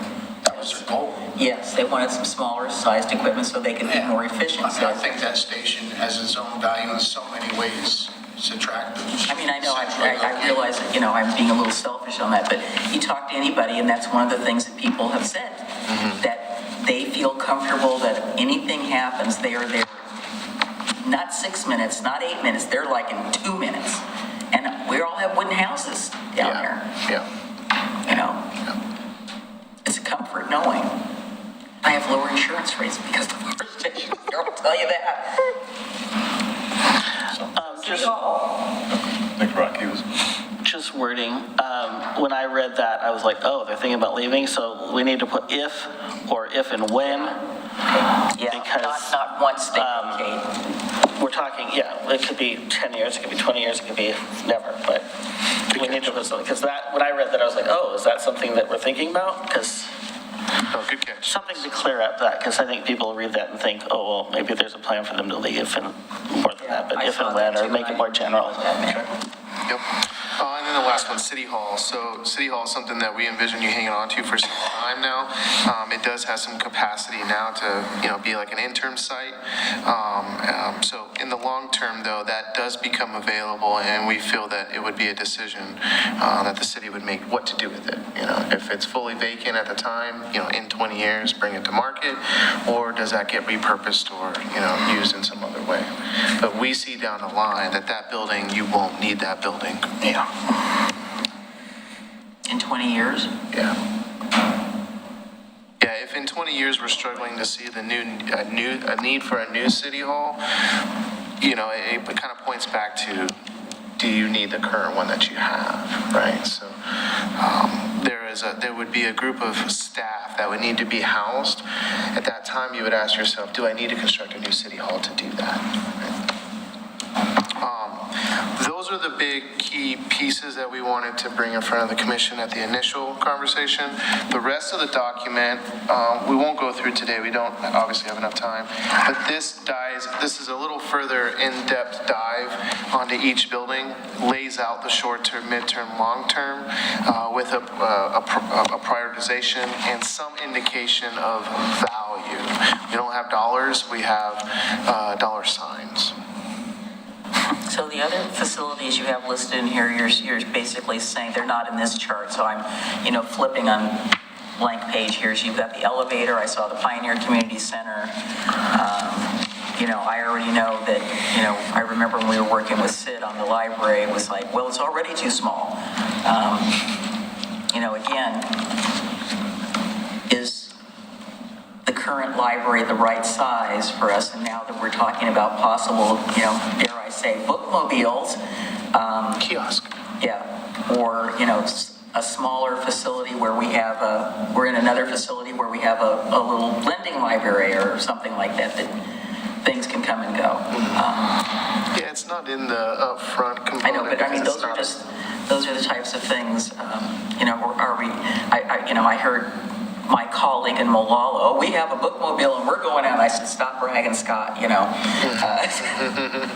But, other communities are looking at ways to get library services out to their, larger constituents. So meeting them where they are as opposed to, having everybody come in. Yeah, we addressed that in the back half of this document. Again, so a lot of these in the back half we feel are just easy boxes to check and are obvious, decisions that you would make to move forward, if that makes sense. So I know it's not on the top list, but I have used the Amtrak station more in the last year and a half than I have since I've lived here. And, every time I'm over there, I want to bring my flat edge shovel and scrape the moss off the, here and there because it's, are we responsible for the just basic everyday sort of maintenance of it? I mean, if you see trash, is that's our responsibility? That sort of thing? I mean, is that what we're supposed to be doing? I'll have to look at that. I don't know if that. Yeah, don't look at the list. So where the platform is in the cover? Okay.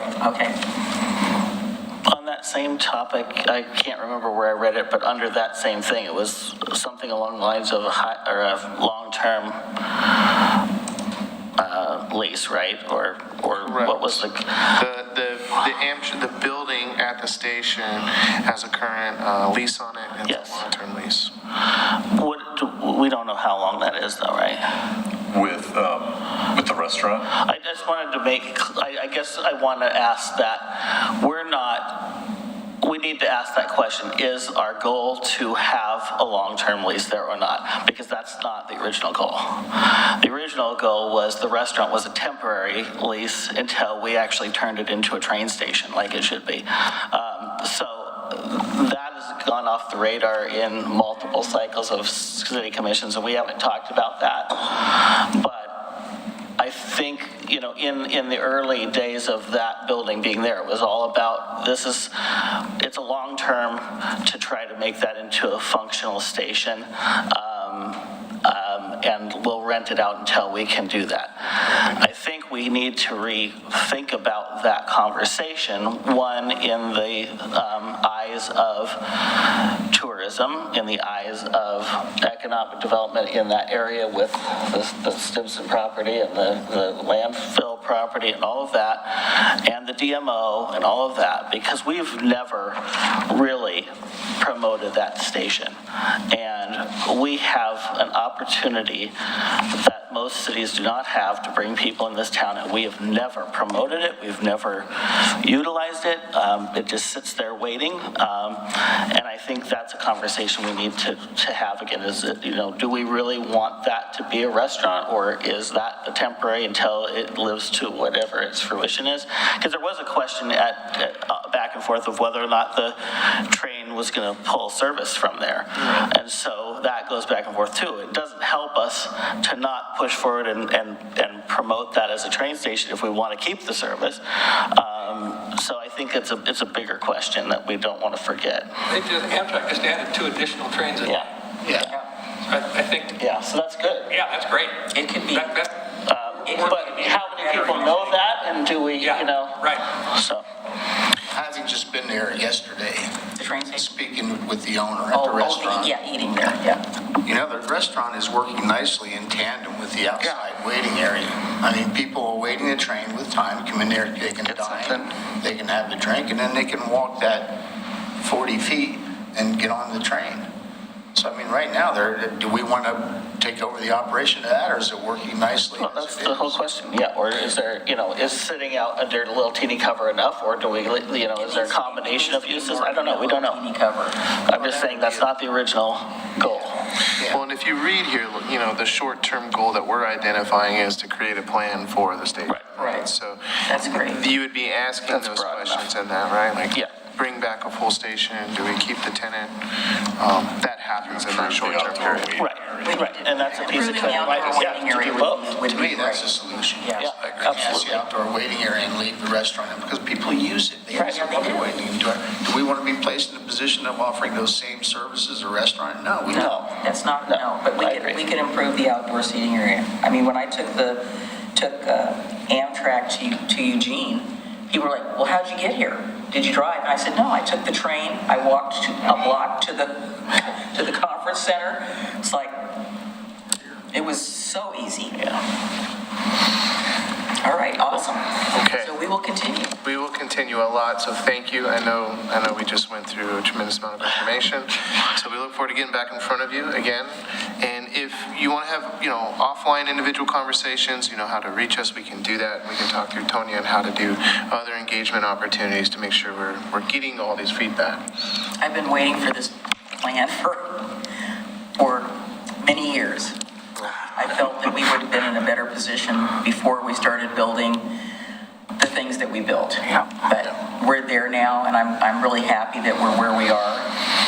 It would have been nice to have it before we bought this piece of property, before we redid the library, because I think all those conversations needed to have happen, and what we were doing was looking at them in isolation and silo, and that doesn't help the long-term viability for the community and the buildings that we need. I mean, I'm totally happy that we got First Street. That was the home run, I think, out of the box.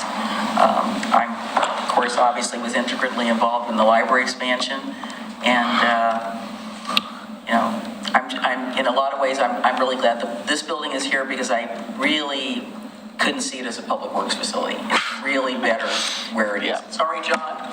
So, I mean, as a consultant and a resident, I couldn't agree more.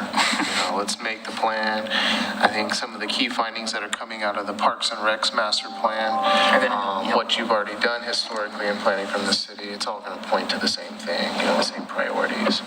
At what point do we involve the community in this process? yeah, that was my first question.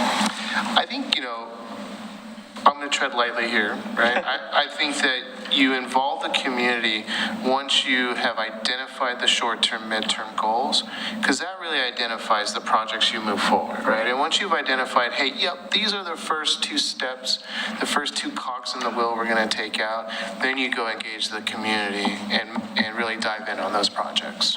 Yeah, I think that's a good strategy. It reminds me of the work we did early on for Public Works in the McLaughlin neighborhood. I mean, we were meeting every month, coming and bringing updates, taking feedback, making concessions. And you do that at the early onset of the project, and the programming, the right sizing, determining all the amenities, developing the project's budget. You do all that up front with the community. It worked well. Thank you so much. Does that seem reasonable, or did you? Well, I mean, I'm just looking at the two that we've identified that are at their end of the life. Coincidentally happen to be the two that are probably going to get the most attention in the community. Sure. Yeah. And I think, not only in terms of the public process, but in terms of the fact that we're going to need more partners than just the five of us to make any of this happen, because it's going to take a lot of money. Strong public support, yeah. Exactly.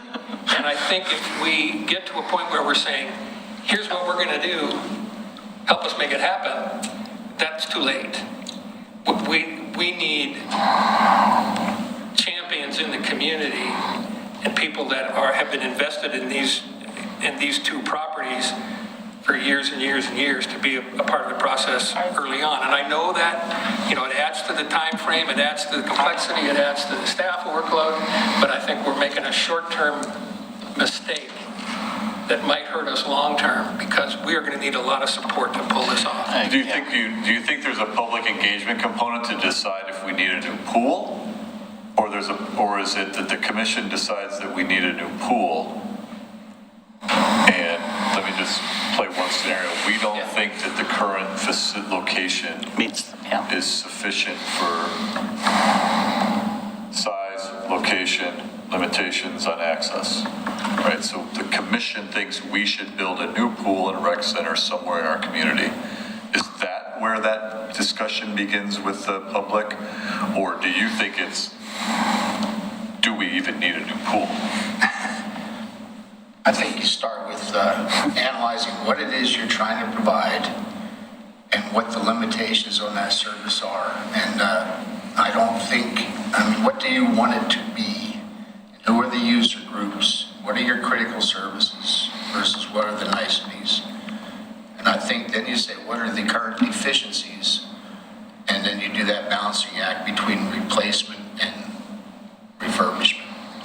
Well, guys, we already have a model for how to get there. The model that we used for the library. Now, I wasn't on the commission, but you were. But the community came to a consensus. Not only was there community coming to the commission, but the commission itself said, the library is too small. What do we need? That's when part of the engagement process started. So we've got a situation with the pool. So we use that model, say we've got this pool. Here's the list of what's wrong with it. Here's what we have. Community, what do you think we need? Do we need to move? Do we need to blah, blah, blah? Do we need to renovate? So we started this again, we have the model. We've done this. And that process by which we did the library was probably one of the most successful community engagement processes that we've had regarding a city building. And we use that same model to engage people about the library, about the pool or about the other building, and kind of use that as the template because we know it worked. And it did go a little longer than maybe Maureen would have liked and maybe Sid would have liked, but I think the result was 99% of people were satisfied that they had an opportunity to input. They had an opportunity to shape what that was going to be. And people, there's one or two people who have told me, I said, I still have the library. I said, fine, but the community majority, and we got there because we worked through it. So I think we've already got a model. We don't have to reinvent the wheel. And we start with the thing, we've got this building. Here's what's going on with it. Then we start that engagement process. We've got the base of what you're doing, and we take that out and we start having the engagement process. I think that's what I would strongly suggest because we know it worked, it was successful. I think, doing this, I've done this many times, right? The community engagement component, winning hearts and minds. I think the minute you start showing and talking about the deficiencies of the current pool and show what other communities are brought to those communities in terms of pools and rec centers, you'll win hearts and minds. And then it's right sizing it. And if you come back to the community and say, hey, we have a plan, we can do this, we can execute it. Yeah, I think you get there. Right. And with the library though, didn't we decide it was going to stay there? Well, that was part of the community engagement process too, because we were looking at the property adjacent to the church. And remember, we bought the city hall for the library. Right, and people originally poo-pooed that up on Warner Milne. There was a group, and then we talked about that's the only reason we bought that building. Doing a mixed-use development, and then it was determined by the community with input. Remind me to tell you that story someday. That we needed to leave it where it was. That's how that got there. Yeah.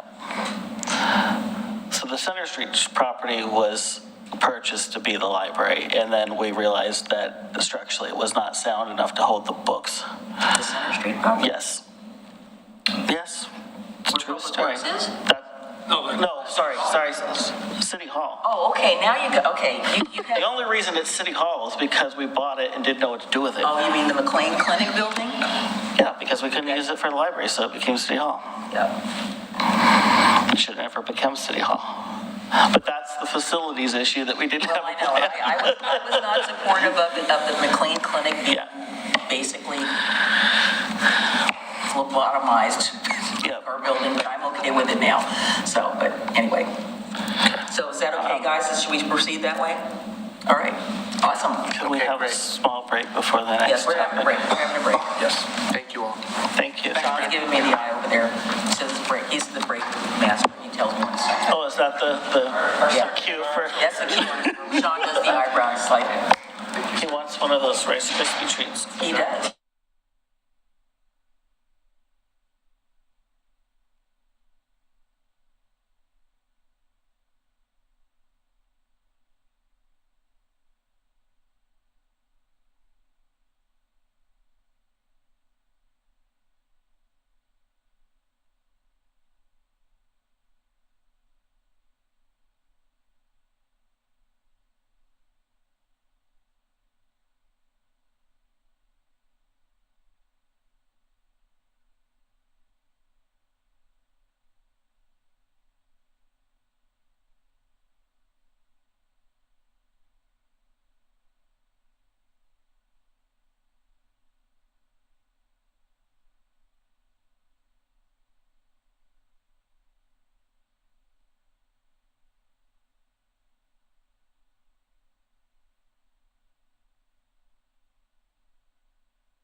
let's move on to Clackamas Park. House of Representatives start. I'm trying to emulate Kevin McCarthy. Please don't. If it means we can get rid of it. Tell me a lie. I'm just kidding. Thanks a lot. Oh my God. You know that was facetious. And on that note. Yes, and on that note, yes, no, I'm not emulating anybody from that side of the aisle. So tonight we were hoping we brought this back for a discussion about the Clackamas Park Master Plan. There were two topics associated with this: capacity to host events and location of the RV park. There was a site tour that commissioners went and walked in the park with the architect. And so really this is just that opportunity to have that discussion about that site tour and the RV park and alternative locations. So really this is a commission discussion of this topic. All right, where would you like to start? It's the floor. We're here for you. Oh, I thought it was aren't you the Parks Director? I am. Or do I have to confuse with someone else? I'm just here to serve. Okay, well, we're all here to serve, so basically, we had some components of the Parks Master Plan, as Tony said, that were outstanding. One is the RV park. I think that some of us feel that the RV park needs to move. I think the question is where. And I think that we could come to a consensus about doing a little study about where it could be, because several of us, as well as our community, have spoken and said they would like to see the RV park moved off the river. We'd like to have the river area restored, and we'd like to see the ability to have a walking path of some sort along the river so that it can be better enjoyed by the community. And again, that's what our constituents told us and what the plan proposed. But I think that there are some alternative locations for the RV park that I think it would behoove us to look into further to see what might be the best location. You liked an area near the cove. I do. And I think we could take a look at that and get more information. I don't have enough information to be able to say that's the greatest spot. I'd like to know what the good, bad, and the ugly is of it. And after you mentioned that to me, I did go down there later on, that later week, and kind of be down there. And I thought, well, okay, I'm willing to take a look at it and get more information. And I too am trying to strike a compromise. And I feel if you want to use the current RV park for a grassy meeting area and maybe double as a parking area depending on how you engineer it, I'm fine with that. But I really feel we're missing an opportunity on that area across from whatever, the Firestone store, or whatever you want to call it. The old Firestone store. I mean, it fronts on the cove. My objection is to moving the RV park next to the McDonald's, or simply that. It's next to McDonald's and it's next to 99. That's not a very quality experience. So, but if we were able to use that lot under the underpass and immediately to the left that fronts on the cove with some minor improvements, the elevation is good. It overcomes the objections of being in floodplain, and it's got a lot to offer. It removes you away from fast food drive-by, and gives you a buffer zone to 99. And it might be the best use of that piece of property because it has its own restrictions. So the Urban Renewal Agency owns it, so we didn't have to buy it from somebody else. So that was my offering. Adam, do you have any thoughts about maybe studying it further? Well, I'm intrigued by that. I'm curious how that alleviates the issue of proximity to 99. Because it's more buffered from 99 and being immediately adjacent to it in that respect. Have you walked it? Well, I thought I have, but I may be thinking of a different spot. Again, I think there might be enough space there where you could get a little ways away from the bridge. My only concern about it, when you talk about being 9 to 99, I mean, if you look at all of the RV parks that are along I-5 that hardly have a stick a tree on them, and they're always got people in them. As you drive between Eugene and heading to Albany, there are 3 or 4 of them right along there that you see off the freeway that there's always vehicles in there. That's a matter of convenience. I mean, Well, to I me, agree. if I'm gonna park in something like that, then I'll go park in a Walmart lot for free, There you go. you know? I think you, sorry, no, I think you were, Well, I have a couple questions, but you can continue on this, like, it's part of I this, think but. you just said a word that's important, convenience. There's 2 kinds of RV parks. Yes. There's destination parks, and there's parks of convenience. And So like this is Thousand a Trails park of are like convenience. destination It's there because RV people parks. are, they're in town for a wedding, or they're on the way through on a 3-week vacation, or they're part of a growing number of people that are living out of their motorhome instead of having a home. I don't think the fact that it's next to McDonald's and next to the, and next to 99E is that big a deterrent, because it's a park of convenience. See, I don't necessarily agree with that. I think there's people that go down there and enjoy the proximity to the river. And, I know that people take issue with this statement, but I was told that so many times people who live in Oregon City go down there for a few days. Now, I can't verify that, but I mean, there's a much different experience to be camping on or near water than putting it anywhere because I need a place to sleep for the night. Have you been to the one up at Mount Hood? That one is off the 26, and it's almost like its own little village in there. And then you have the facilities like Thousand Trails, which I believe are more like destination places. You go there with your RV, and you kind of putz there for a week or so, and you've got things to do. So I've been to several of those where people stay there all summer. See, I don't mind making it a destination. We all enjoy the transient tax that it contributes to and would still contribute to. So attractiveness is part of the marketing proposal.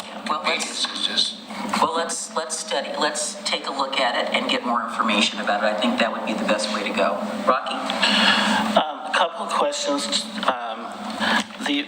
Because we've gone through several iterations of the drawings of the RV park in the lot near McDonald's. So the current iteration is how many sites There's 18 RV spaces. would be proposed at the location near McDonald's? 18. Okay, and we currently have 36. 36. Okay, so now was the 18 proposed the same when it was the dump station drive-through as well and taken out because now it's parking? Isn't it right now proposed half RV sites and then on the 99 East side strip of parking and boat parking, I think? Yeah, the layout's essentially the same. There's just a few more, once the dump station was removed from that layout, there's a few more parking Okay. spaces there. So, my struggle is the same as O'Donnell's struggle, which is, I would agree that currently that RV park that we have is convenience because we've let it be that. We had multiple plans to make that a destination, multiple plans. In fact, really good plans to do that. So we're taking something we've created as a convenience, not really a great location, and saying, well, even though it's profitable,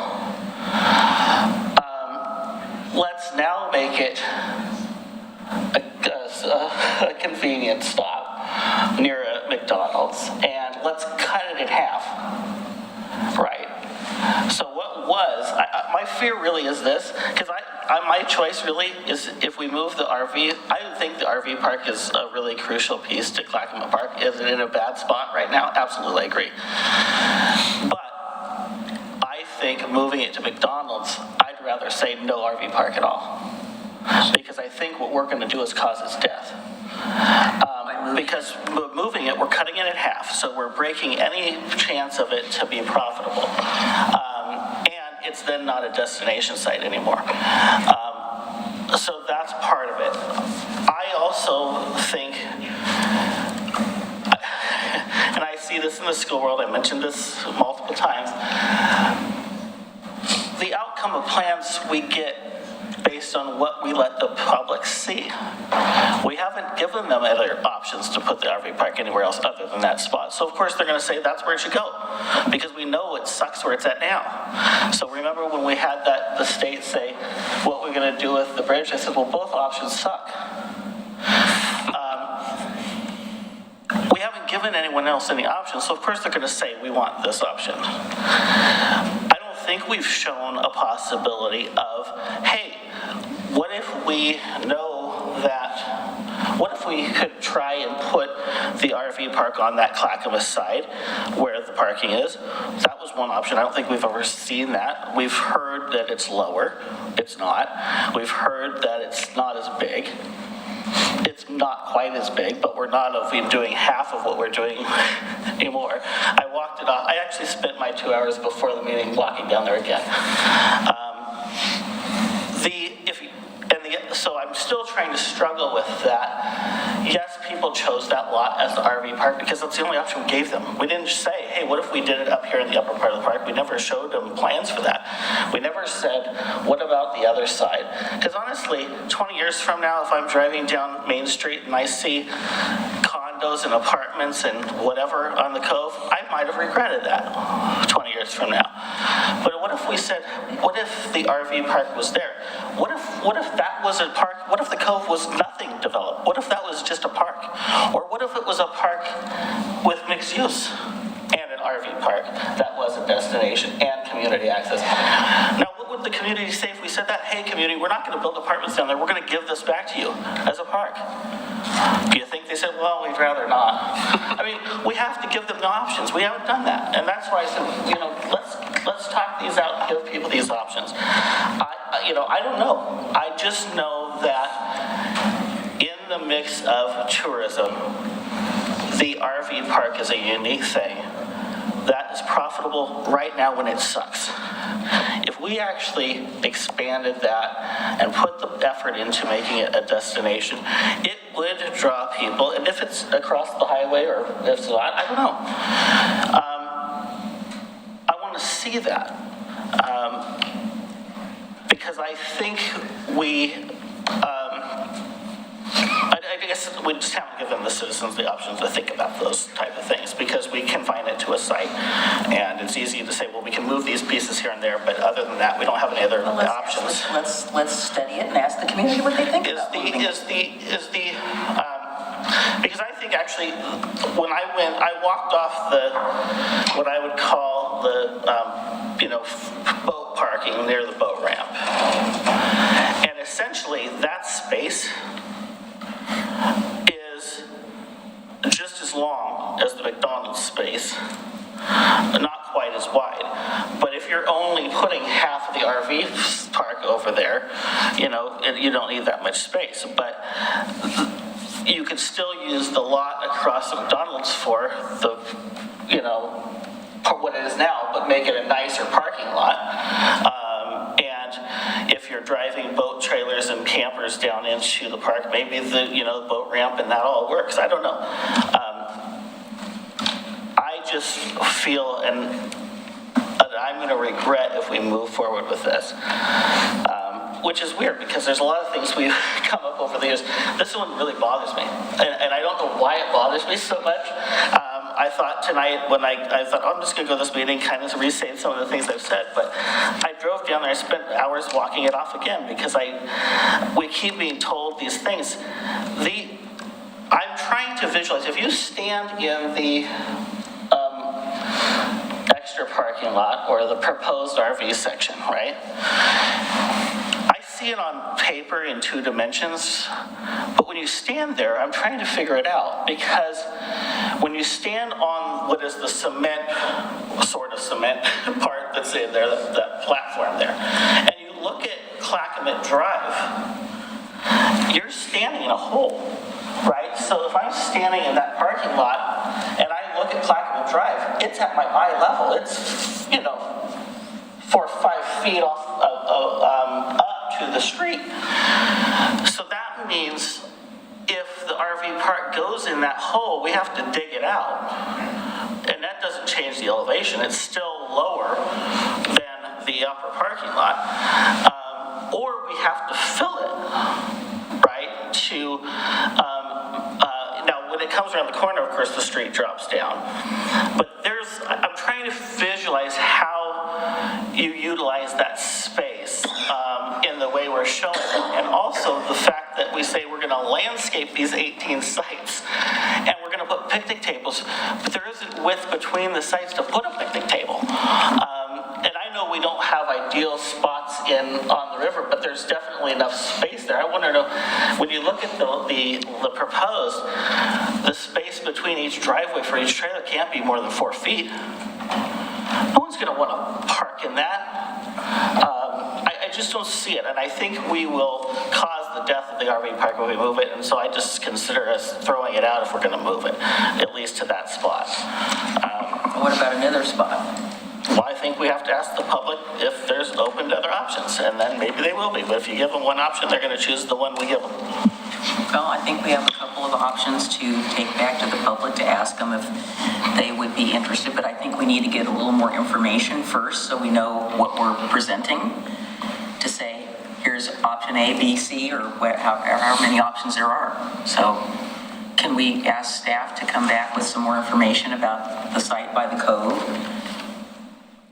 Is everybody real that we're talking the piece Point at it, Mike. that's brown right next to Main Street? Yep, it's about 4.4 acres-ish. Urban Renewal owned, has an elevation probably just under 40 foot. You know, when we had plans for the cove, we had, you can see on the right side of the cove water body, we've partitioned those into what was going to be the apartment buildings, if you recall. This piece that we're talking about right now, this 4.4 acres on the west side of the cove there, you know, it was a pretty tall podium. It was a struggle to figure out what to do with that property. Yeah. Remember, that was kind of like the last kind of like, if this all goes, maybe this goes at some point, right? It had to get, you know, I can't remember what the flood elevation was, 52, 54, I think. For what? For 96 flood, 100-year flood plain, I think it's 50, I thought 52. I don't remember. So you're talking, you know, pretty tall podium to get up and out of there. When we did the partitioning of this property, I'd have to go pull the plat again, but I believe we put a 25-foot buffer around the edge of that property adjacent to the water body. We did. It was part of that conditions of approval of that. We didn't want them building right down to The water line, right? You know, obviously urban renewal agency owned, different entity. You know, that's a discussion amongst the urban renewal commission members. Would need to occur as well.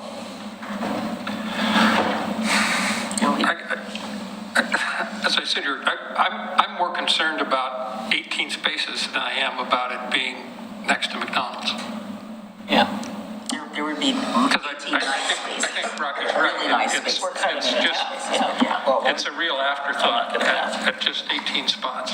So can we? But I think, I agree completely that we need to investigate that 4 acres, because that was never considered, because it isn't part of the park. So obviously it wasn't part of the master plan.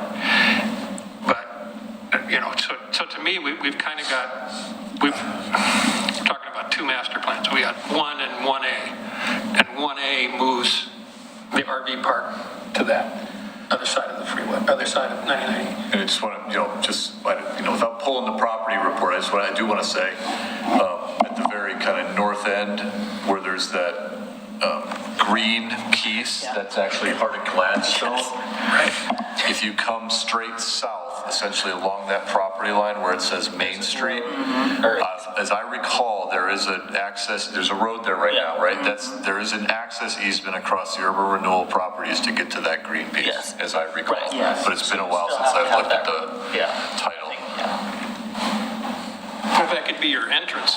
It could be, there is a little bit of a constraint on that McLaughlin side for access for the benefit of others. Can you get to the property there from, could vehicular access be provided off of Main Street? Oh, yeah. Adjacent to the, To McLaughlin? to the shopping center? Excuse me. Can you, so if you come off of Agnes Avenue, you come off of Main Street and you want to go to that piece, can you access it from Main Street? That's what I mean, because that's where I went. There's a rock paved road that goes back. Right now we have it, it's blocked Blocked right off, now. but you can get there. Correct, to the old water intake facility. Right, Yes, you okay. can. So then you'd come back off of Main Street and you'd come back up out around by the shopping center and get back on McLaughlin Boulevard, at least if you want to go in northbound. If you want to go Correct. southbound, then you got to go some other way. You gotta go to So you said that piece is 4 acres? on GIS acres, it says Okay. about 4.4, but Do we know how big the space is where the RV park is shown now? It's about 2. 2? Okay, so you could do a Yeah. lot more spaces. Okay, well, we can ask your renewal Or the same commission. amount of spaces with some nice space with picnic tables and like a place that people might want to go. And just to clarify, that the 18 is a reduction in number partly to accommodate wider spaces between. and bigger So it's RVs that are it's coming larger in. parking stalls, but then wider between Right. each. So it is the landscaping, it is the So you're picnic not table. And, on top of somebody, yeah. like I see in some of them. The visuals show it really close. Yeah. Okay, so we're going to ask staff to look into that, and then we can talk about it at urban renewal, see if we can get some consensus to move some information from their standpoint as well. Okay? Is that okay? Okay. We got consensus to look at. That goes so smooth. I'm sorry. We've got consensus to take a look at that property. We can talk to the Urban Renewal Commission about what we're thinking and get, Well, after staff gets back to us about what Yes. the comparisons were. Yes. Yeah. so, Where do we stand on the boat ramp? Is the Marine Board amenable to a conversation, or you will do this or else? The Marine Board's fine with us. us doing what? Whatever comes out of this master plan, they just want direction in regards on if we want to continue to have one or not, and they're willing to work with us either way. But what I heard from the community is they wanted the boat ramp. But are we wanting to look at not doing the boat ramp now? No, I think Frank's Okay. asking, are they still dictating it has to be here? No, If we have it. they haven't dictated anything to us. Okay. The space was based on the hydrology study that was done, and that was the location that was deemed appropriate based on kind of the information we had at the time. We do know there need to be some further investigation in regards to doing another hydrology study, having some additional conversations with the Marine Board about the proposed location. Many years of planning before you get to the actual spot where it's going to be designated, but that was based on the information that we had in the conversations we had with them about the plan moving forward. But they did dictate that it couldn't be on the land. Cannot be on the So land. they have dictated, but now they're not gonna, you don't think they're gonna dictate where it is in that space? Because in the past, they were very clear it was gonna be here or not at all. That's what you're asking. Yeah, I also thought the conversation was you will put in a boat ramp or you will pay us back. Right. It was blunt. $25,000. Very So is that no longer the case? They don't want to be in a situation to where they don't have a boat ramp for their constituents. They want to have an answer from us on if we want to have a boat ramp. But that's completely up to us to communicate to them if that's something that we want or we don't want. Either way, they're wanting to be a good partner. I guess my thought on it, I'm not a boater. I have a hard time throwing good money after bad to do with the boat ramp when it's going to do the same thing that it's doing now. Yeah, right. And I don't know why John Storm Park's boat ramp isn't adequate enough to deal with that. Plus, we've got sport craft. So why do we need? To me, it's it's return on investment. I feel like taking the money to try to fix nature, which nature ain't gonna fix itself. It's gonna keep undermining the boat ramp, no matter where it is on that section of the Clackamas. We can't put it on the Willamette, I'm totally fine with that. I don't see how we're going to get our money's worth out of it when in another 5 to 10 years, we're gonna have to do it all over again, so. We've had that conversation. I know, Yeah, and the conversation was also that we doubled the size of the other boat ramp, and we have no numbers to really qualify whether we do need the additional boat ramp. We don't know that. I'm in the twilight zone because I know we've had this conversation. I don't remember any of you agreeing with it. And now people are agreeing with comments we It's talked being about for months. I can't give you any numbers. Well, yes, we were told that by the previous Parks Director that was the case. Well, is that no longer the situation? It was the case. I was sitting here I when we know, had that apparently it's conversation. not anymore. Do we need like a sign? I know. I'm just saying, these are not comments that we haven't brought up, and we've never had other agreement, other than me and Frank, that these were issues. So I remember previous conversation and comments that were, cannot put it on the Willamette. Right. I think we all knew that. Right. There was a discussion that the Marine Board felt like we would have to pay back over an amateurized time that hadn't been determined yet if we decided not to build a program. That's what I remember. Maybe that conversation has changed over the additional, that's been several years, right, since we had that conversation. And so we can follow up and just confirm on that, because I do know that that was a position that was taken. It's been a long time since we've kind of had that discussion again. That was the position. If you don't build us a ramp, you're going to pay us back. They did come to the meeting with the city commissioners to address those concerns, and they communicated, hey, we want to be a good partner here, and this is why we want you to give us some level of direction on what you want moving forward. And this was the way that we had determined with public engagement to hear from the community, hey, do you want this boat ramp in moving forward? And what we heard was that the community was pretty adamant that that was something that they wanted us to pursue. Well, and I think to your point about it not being brought up until now, I think the reason there hasn't been an apparent general consensus is because many of us have been under the impression that we can't touch it, period. Because for me, the whole time, ever since I saw the first draft, my issue with the boat ramp was the same issue I currently have with the RV park where it is now, is that you can't, it's what you said. Well, it's not so much the space issue, so much as the fact that you can make some changes right now and pour in some money, but 10, 15, 20 years from now, it's gonna be the same result. Right.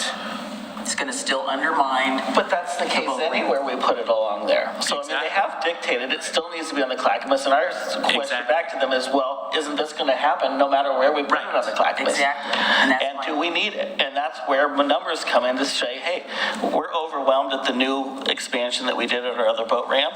This is the uses at Gladstone, and we absolutely need it. Yeah. I don't have that. Which would be more inclined to take a risk putting money towards something that's going to not last if the public demands it. But if they see that balance and say, well, okay, we can't prove that it needs to be, that usage needs to be there, then it's not worth putting the money into it. We're going to redo it again and again. I think the problem is going to be when you say, does the community want it?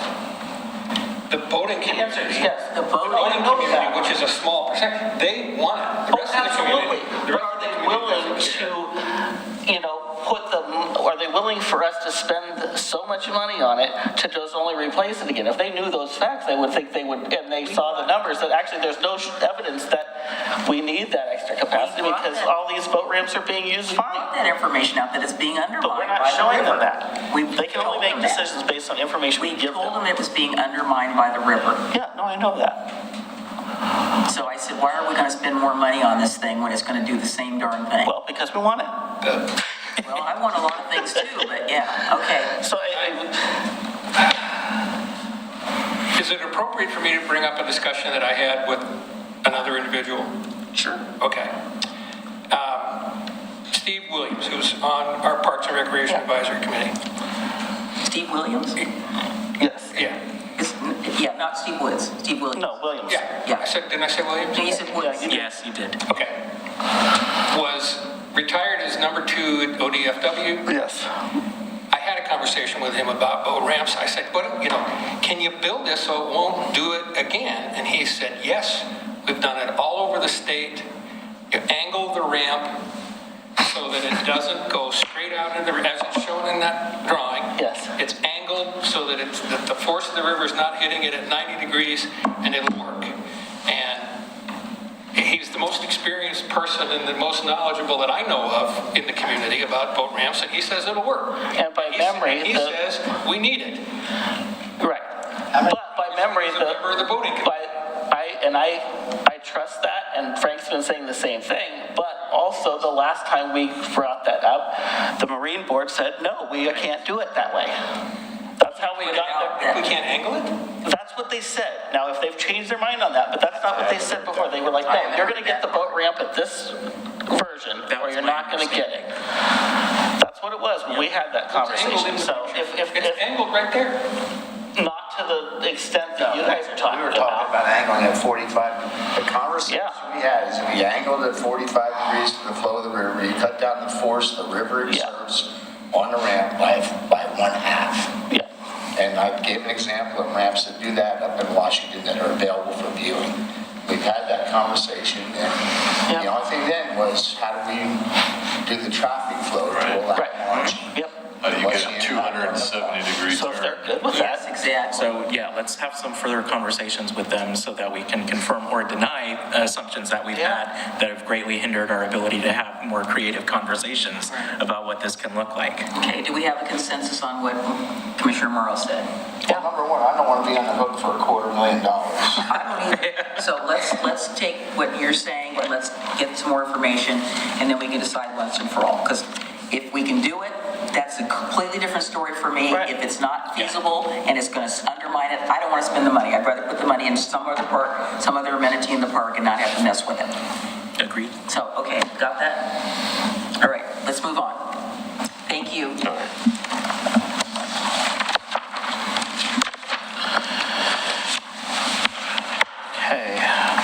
So I know we're skipping this next one, but I'm just out of curiosity, what was planned to be updated on since we've heard it so recently?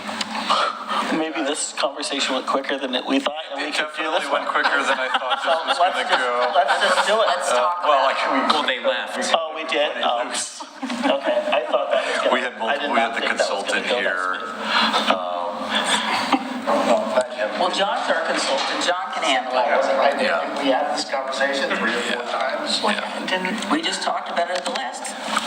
I realized that, but we're trying to bring this back just because this is part of the communication component of it to keep the commission up to speed as That's we're right. trying to move We're up this to speed. project We're along. speeding. And, as we're going, Thank every you. month, they're making changes and assumptions are being made about design alternatives.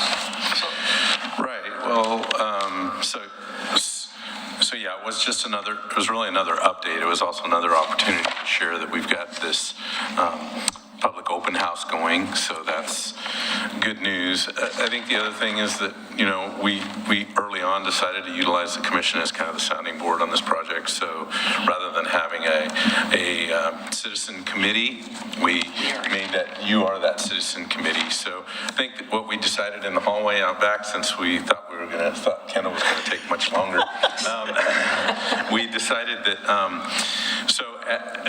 and there was some nervousness about bringing you information that, the consultant team is seeing some of the challenges associated with some of the proposed alignments. We're having to look at the universe of alignments, but some of them, we're going to narrow pretty quickly just because of You're saying because feasibility. they're just not feasible. Yeah, but we also have this public open house out there that's got all this universe of options. So there was some apprehension about even presenting tonight. But it was on your agenda, and your work session agendas are pretty busy. So we are probably going to come back to you with a memo, and my thought was either we could do it as a presentation, because you love my PowerPoints. I love them. Or something like that, or maybe we can do it under the city manager's report and just kind of share a technical memo that would kind of share with you what you're hearing, what we heard from the public. So that's our plan now. So what are some of the, can we just pull the poster which shows the proposed alignment, what are some of the things that you are hearing from our consultants that are saying, there's just no way, Jose, this is going to happen? Well, I'm not actually, because I haven't been sitting in those meetings, but the project team that was here have been hearing those. My gut feeling is the extension over the river, making it some sort of a cantilevered viaduct thing is just not. I think cantilever is a problem. I think the one that they actually show going under one of the Highway 43 pilasters is kind of I think they're trying to show those, that universe of things, just to kind of acknowledge that they're looking at all the different alternatives. But yeah, there's some that are definitely less feasible. So the cantilevered one, I think we're hearing quite a bit from the ODOT bridge historian about the idea of actually kind of trying to hit that what used to be the old bathroom, right? What is that? Pilaster? Roadrunner entrance. The Roadrunner entrance. So yeah, there's something that tunnels under it. There's something that tunnels through it. I think those are becoming, we're learning more and more about those, and the fact that that's probably not going to. Our historian ODOT's probably not going to support that kind of idea. So that's the way it used to be. No, that's not the way it used to be. It was just there was a bathroom that you could get to from a stairway that would take you down. So it wasn't a passage. No, there wasn't a passage. You just went to the restroom and that was it. So I'm definitely not going to do this presentation justice because I wasn't supposed to give it. But yeah, I think there's some things out there that they're hearing. A lot of it's got to do with just like, what kind of usage is out there, pedestrians and bikes. Is it a wide enough facility? What's it feel like to get, there's a proposal here to access the pathway from the other side at 8th Street under the bridge. And I think there's a lot of support for that, but there's also this acknowledgement that, those dark, quiet places can be scary as well and feel like a safety problem. So, how would you address that? Can you pull it up a little bit more for that alternative that's on the my lower right? Yeah, that one. Does that go up a little bit more? Oh, That's the one that goes under the. Looks like it just runs into the bridge, but why not? Yeah, the idea would be that grade would change and it would actually go under that. That one's not cantilevered. Is that one cantilevered? That's just on what's existing right now. That's just on the existing grade. Oh, wow. I think, that one, to me, when I saw it, I was like, I'm not sure how you would ever do that. And it introduces yet another tunnel. We've got some tunnel issues. When you get to the bridge, are you supposed to go through the bridge? This one would go under that. Under. Oh, yeah, no, I don't know. So a tunnel under that. So this is the one that I said, I don't think we need to spend much time on. So here we are spending much time on it. But underpass. Okay, sorry, I didn't see the arrow. Underpass under Barge Pilaster. Yeah, no, that doesn't seem like that's. But if we could scroll out, I think back to that. That one looks scary. Oh, let's see. Was that? Oh, I see. There we go. So, there's a couple alternatives. Obviously, they're talking to Wes about the pipeline that also hangs off that area. ODOT's looking at the structural integrity of the existing walls. There's a lot going on, but at the same time, we're trying to get the public input that isn't the technical input, the public input about safety, how wide they want, this kind of facility. Is it a facility where you'd have placemaking for artwork maybe, or resting places, places to sit, those kind of things. So, sleep? No. I know. So yeah, that all that's being discussed. And So what's the other blue line on the opposite side of the street? That's going down to. Yeah. So that's going down to 8th. Okay. Yeah. So that the idea there would be to transition the grade where you access the stairway now. Okay, yeah, I see the little blue thing that comes out there. And you get down under the bridge and then it turns and kind of meanders. There's a lot of grade transitioning that has to happen through there, and they have to miss the existing pipeline. They have to miss the existing pillars. So they haven't shown any of that, but they've done enough analysis to kind of determine that kind of alignment would work. We've talked to ODOT about that other drawing there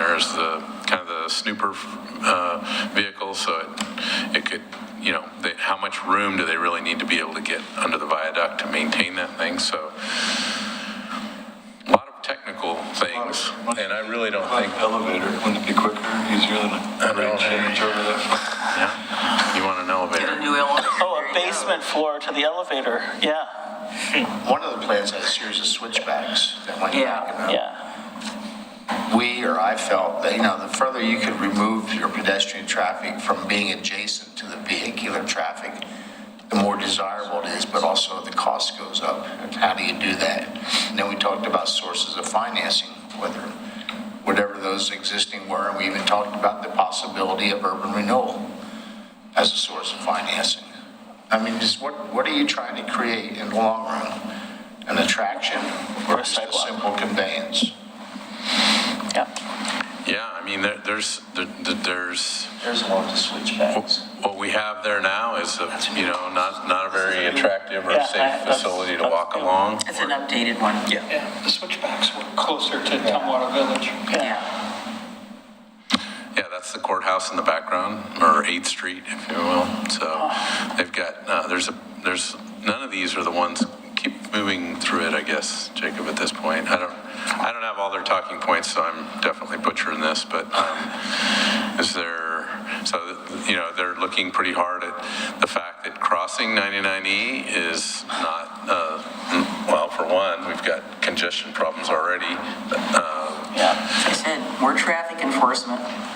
Yeah, so trying to get across 8th Street or 99E is a challenge. That's why I think the undercrossing alternative gets a lot of support. Plus, it kind of helps support the idea of some kind of opportunity to introduce, boat dock there, which for all years I've heard many folks supporting that idea. And then I'm going to stop right here, Jacob. That alternative right there is one of my favorites because it places the path without really touching the existing historic bridge, but puts it just between the pilaster and the two pilasters. And then this one here is shown just kind of, intersecting back with the existing 99E and then putting it on that wide section. But there's another alignment that shows it going all the way around. So, It looks like much of that exists below street level, if I'm viewing that correctly, to the left side. to the left, that's a little bit deceiving, I think. The intention, I think, for most of that is to be about street level. Obviously, the stuff coming under 8th is not at street level, and all those ramps getting up to it, but the main path would be pretty close to street level. So there wouldn't be that hidden element that you might think, that because there's another alignment that's more of a floating concept, right? Like the waterfront, which puts you 30 feet down below. I think in order to get that bucket truck to be able to do the bridge inspection underneath, where they were bringing the truck over and under, they needed 30 foot of clearance between the roadway and the path. So I think that's what's giving that depth perception at this angle. That doesn't look like there's 30 foot of clearance under there. 30 foot offset. Yeah. So we'll come back in January, probably the 17th. We talked a little bit out in the hallway out here and just have community feedback on this. And there is this online open house, so if you haven't, or virtual open house, if you haven't done that, or if you go to a neighborhood meeting or something, I think How long is that open? 22nd. till December 6th through the 22nd. So. Like I said, I think that putting some appearance that the lanes are narrowing on, instead of having that wide open 747 landing path there on 99E, I think that's gonna do a lot to slow down traffic. And really high enforcement, so that people know that when you're going through there, if you're not driving 30 miles an hour, you're gonna get a ticket in Oregon City. You're gonna be cited because they are, as you know, flying through there. Well, it is a freight route too. I mean, that's the challenge with these larger facilities is, they're tasked with providing wide enough lanes for freight. It might feel wide at that straightaway, but I come, down the 99E from Kenema, coming down the hill. Those are the same with lanes as far as I know. And then you coming around the tunnel and through those corners, those lanes get to feeling very, very narrow. I know, but they do it. I don't see the freight driving that quickly through, when you come past the Fred Meyer gas station and they're heading through Milwaukee. They're not moving like that through there. The trucks that are on their road. Okay.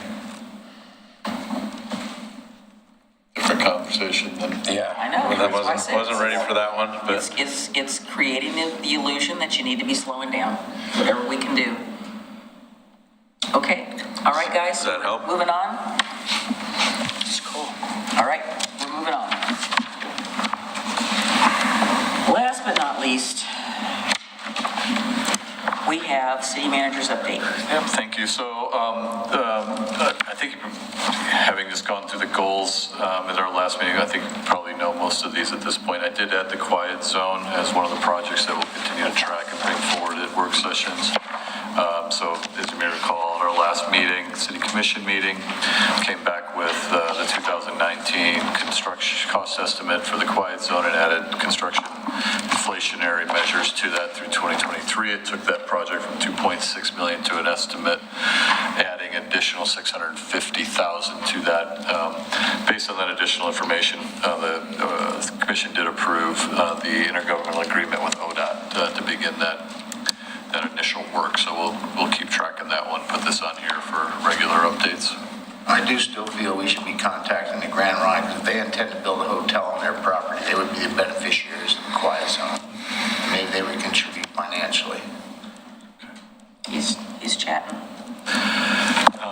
The charter parks, just continue to look at potential methods to address any encroachments that may exist in the promenade, similar to what we do with right-of-way easement encroachments, as a potential opportunity to address some of those easement concerns that are more permanent and structural in nature versus kind of more debris, code enforcement, storage type encroachments that exist there. Cayuse 5 Memorial, I think you're well aware, Historic Review Board's approved it. It's been to Parks and Rec Advisory Committee. The land use decision has been issued, working with Confederate Tribes of the Umatilla on the inadvertent discovery plan that'll become a component of the bid documents that we put out for the construction. And then no additional updates related to the courthouse, nor the Kenema right-of-way issues. Continue to meet with Tumwata Village and the representatives from Confederate Tribes of the Grand Ronde. We met with them end of last week, initiated the discussion about, based on them meeting with the Two Rivers Neighborhood Association of trying to begin the discussion about them coming and presenting to the commission in some type of a work session or other setting to give an update on where they're at with that project. So we'll continue those discussions with them on what the timing of that may be. Could you back up to 4? So I know in the last discussions that I had with the county folks is that County Administrator Schmidt is willing to re-engage the commission to talk about the courthouse, and I appreciate some follow-up on that. Again, I feel like we're still we're late to the party, but we still have time. So let's see if we can re-engage conversation with them. And then the other thing is that I would strongly hope that the Grand Ronde would give us the opportunity to see what they're doing before they present to some neighborhood association. I think we have not had a real good update from them in a while. You've been great about updating us on your conversations, but I would just appreciate informally them coming and chatting with us about it before it gets presented to some neighborhood association or any neighborhood association. If that can happen. This is really specific, but it crossed my mind, and it's about Tumwata Village. In the last staff report about the McLaughlin, and then looking at this, when I first saw the McLaughlin, I saw Tumwata Village lowercase, and I thought, well, that's weird, shouldn't it be uppercase? And then, of course, on their website, they intentionally have it lowercase. In terms of the Tumwata Village site. Have it at lowercase? Yes. Okay. So I'm I'm wondering, I personally want to know what's correct, and there must be a reason that they're keeping it lowercase. I don't know. But if we keep, as we reference it, I think we want to be consistent with whatever they're doing, and I'm not sure why because if they are using it lowercase, so I don't know the reasoning for that, but. I thought it was a typo. At first I thought it was, and then I looked and saw it as lowercase. And that's how it's all lowercase as well, as Right. staff has presented it in the McLaughlin enhancement Right. Advertising and It's stuff. very specific, but I think we need to know what the correct way is and make sure we're using it correct. It's all the way through their website. Yeah, I It's know. Not just the I know. headline, it's everywhere. No, I know, that's why I was I thought it surprised, was a so. specific place that they were talking about, because Well, it is a specific place, that's but what there the- must be a reason that they're that's what having the it. rivers, the falls are called, is Tumwada. So, There may be a specific reason. okay, And we'll be politically want to correct. use the correct version. On the Cayuse 5 memorial, the last that I heard a major update, when things had changed, an update on when things had changed, was about the potential tree issues and the redesign that was being done. So it was the redesign that was approved Yes. through the HRB. And Yes. Yes. Okay. Yep, there was a redesign incorporating the arborist report and the tree protection, the construction bid documents, a lot of it's going to be hand dug, so they were being very careful in both tree root as well as any type of archaeological impact that could happen in that location. That's the updates that I have. Okay. Does anybody have any updates on anything significant, whoops, grab the microphone again, on their committee assignments? I am not going to go through mine, but I'm going to ask to report on 2 meetings that I had in the last week. Anything new on C4? We still don't have our date from the legislature people. No. Which is weird. C4 Metro meets tomorrow morning at 7:30, and it's updates on the progress of the regional transportation plan. Okay. I don't believe South Fork meets until January 24th, I believe. Yeah, even though I suggested that think we you're right. not do that, but that's all right. Okay, Rocky? No report. The last meeting with Clackamas Heritage Partners in Historic Bergen City, we talked a little bit about the EOTIC building, the Ender Trail building, and some of the maintenance and some of this. A little hint to, I think, staff's dialogue with them about facilities. I guess the next question would be how that organization is involved in discussing the facilities going forward for that building and how their input can be considered and part of that. And it's too new yet for that, but Yeah, I'm interested in yeah. engaging the board, not just the staff. So Yeah. I have one thing to add for the Please. tolling, is that the last conversation I had with county staff was that even though they got rid of our original December 2nd date for that subcommittee on transportation planning hearing, that what they're hearing right now from legislators is that there's a possibility for January 6th to have that in our region. But regardless of that, and I know, poor choice of date there, but Is it a day we meet? well, no, never mind. What was I saying? Regardless of when we get that information for when we'll have one in the Oregon City, Gladstone, West Linn area, the other ones are still occurring, and the public is still encouraged to attend the other ones across the metro region, even if they don't live in them. And so I know the one that, even though they canceled the one on our Saturday, they still had one that day at PCC. That was their East Portland one, and I know quite a few people from our area attended that one because we're concerned that this might just be a way to say, we couldn't find a place, we're not going to do one. And so I would still encourage the public to go to the other ones. There's one in Wilsonville coming here soon, and that may be a good opportunity for us as well, given the slight chance that we may not have another opportunity. It's supposed to be on the 14th. I believe so. Okay, all right. Well, let's keep tracking it. Anyway, so my only updates for you all are, so today I had the opportunity to, at their request, to meet with the Council General of Japan. We are sister cities with Tatashina, Japan, and it's a much smaller city than ours, but apparently we've had this sister city program for many, many years. We had it when I was working at the city, and my friend Kate Dashel was the planner, was doing it, but I got an updated guidebook about it, not from them, but from our committee members.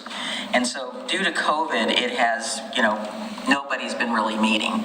So there are 2 people or 3 people that I know of in the community that are still interested in reinvigorating this. So I figured I'd talk to the city manager about having something put on our website that the Sister City program is looking for new members, and we could do a little advertising and get the word back out. So the Council General was interested in, all things Oregon City, what were we doing, how big are we, who our major employers are, what are our challenges, what are our opportunities. So I just kind of went through some of our goals in summary and talked about that.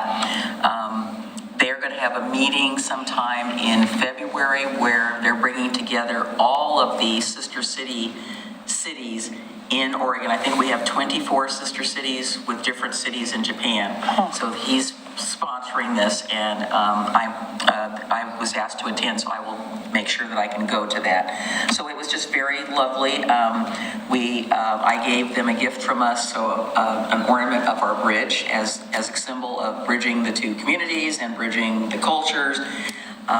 So that's kind of how that went. It was just really nice to sit and chat with him. Very cool. Unfortunately, the bad part about the meeting is that I'm sure some of you read some time ago that there was a citizen from Japan who was attacked on the East Bay Esplanade. That was him. So he said he had 6 stitches, but he was very impressed by the response from our community and coming to his aid. They caught the guy, they called the ambulance or whatever, and he's recovering. He's not holding that against the citizens of Oregon. But I knew about the incident, but I didn't know that it was him. So he's just been here since March. He was originally assigned to Boston. And another thing on the small world framework. So when I worked at PDC, we had a staff person whose sole job was to work with the Japanese business community, bringing businesses to Oregon and working with them. And I thought Japan was a lot bigger than it is, but the Council General knows my friend that I worked with, and I was just like, okay. It is a very, very small world. So the other meeting of equal significance is that I received an invitation last Tuesday to have lunch with the governor. It was a listening session, the one she's doing around, she's still alive, going around the state, so she was meeting with people. So it was one of those hush-hush things. The only person I could really tell was him because of security issues. So it was myself, Councilor Christine Lewis, Commissioner Martha Schrader, Chair Tootie Smith, and myself. So we hit all the points, as you can well imagine. We were able to bring up tolling.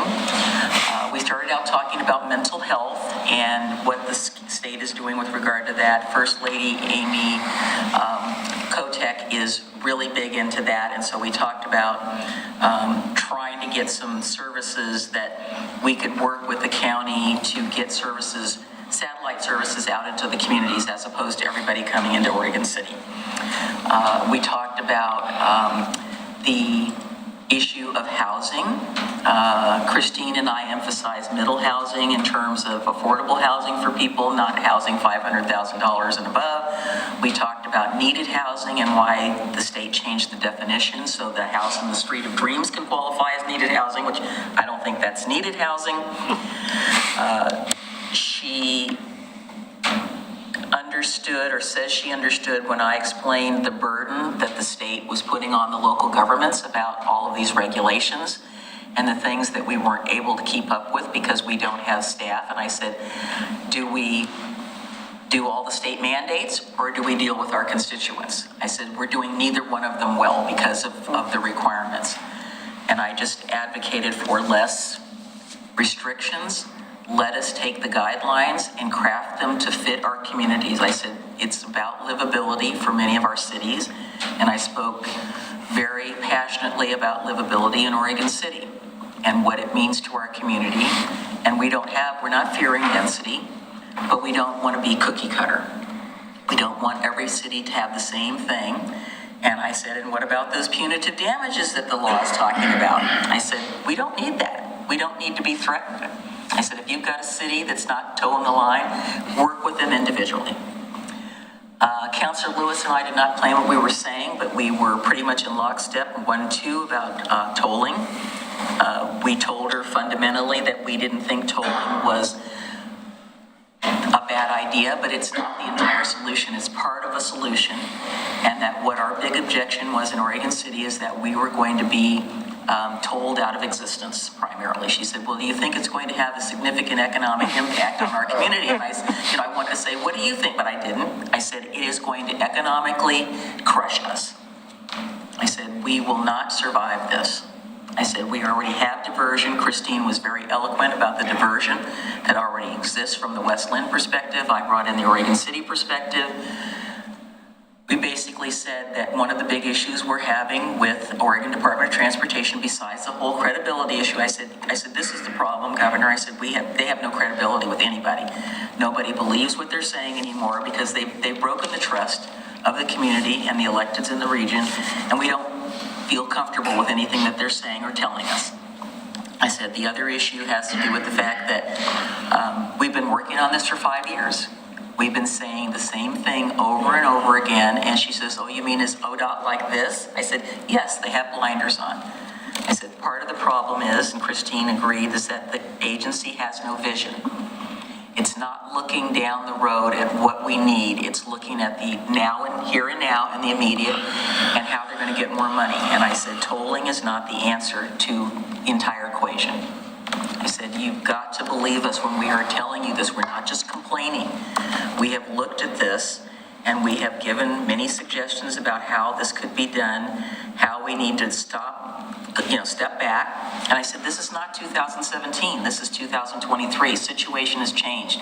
Things have changed. We need to look at all the options. And like I said, Christine was very eloquent in talking about the major economic livability and just the whole quality of life issues that will happen if this goes through.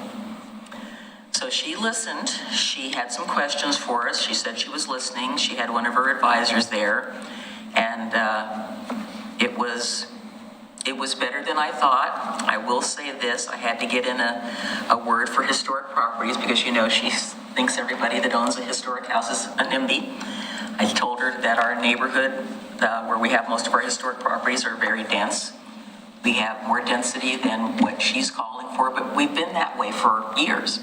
So I said, we're not objecting to that. We just want to be able to implement the requirements in the way that best suits our community and our community's needs.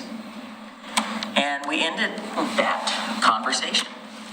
So I hope to hear something from her office as to whether she was listening. They had an article in the Oregonian the next day about how she went to Estacada and she went to Gladstone, and then she met with, I haven't had a chance to talk to Mayor Beatty, but she was in Milwaukee, so I didn't get to follow up with her, but I will follow up and then get back to you all. So that's been my week. Good job. Yeah, that's great. So I'm still fighting the good fight. And as I said facetiously to Martha, that if I have to, I'm chaining myself to some equipment or something out there. So I'm not going down without a fight. So anyway, is there anything else? All right, are we adjourned?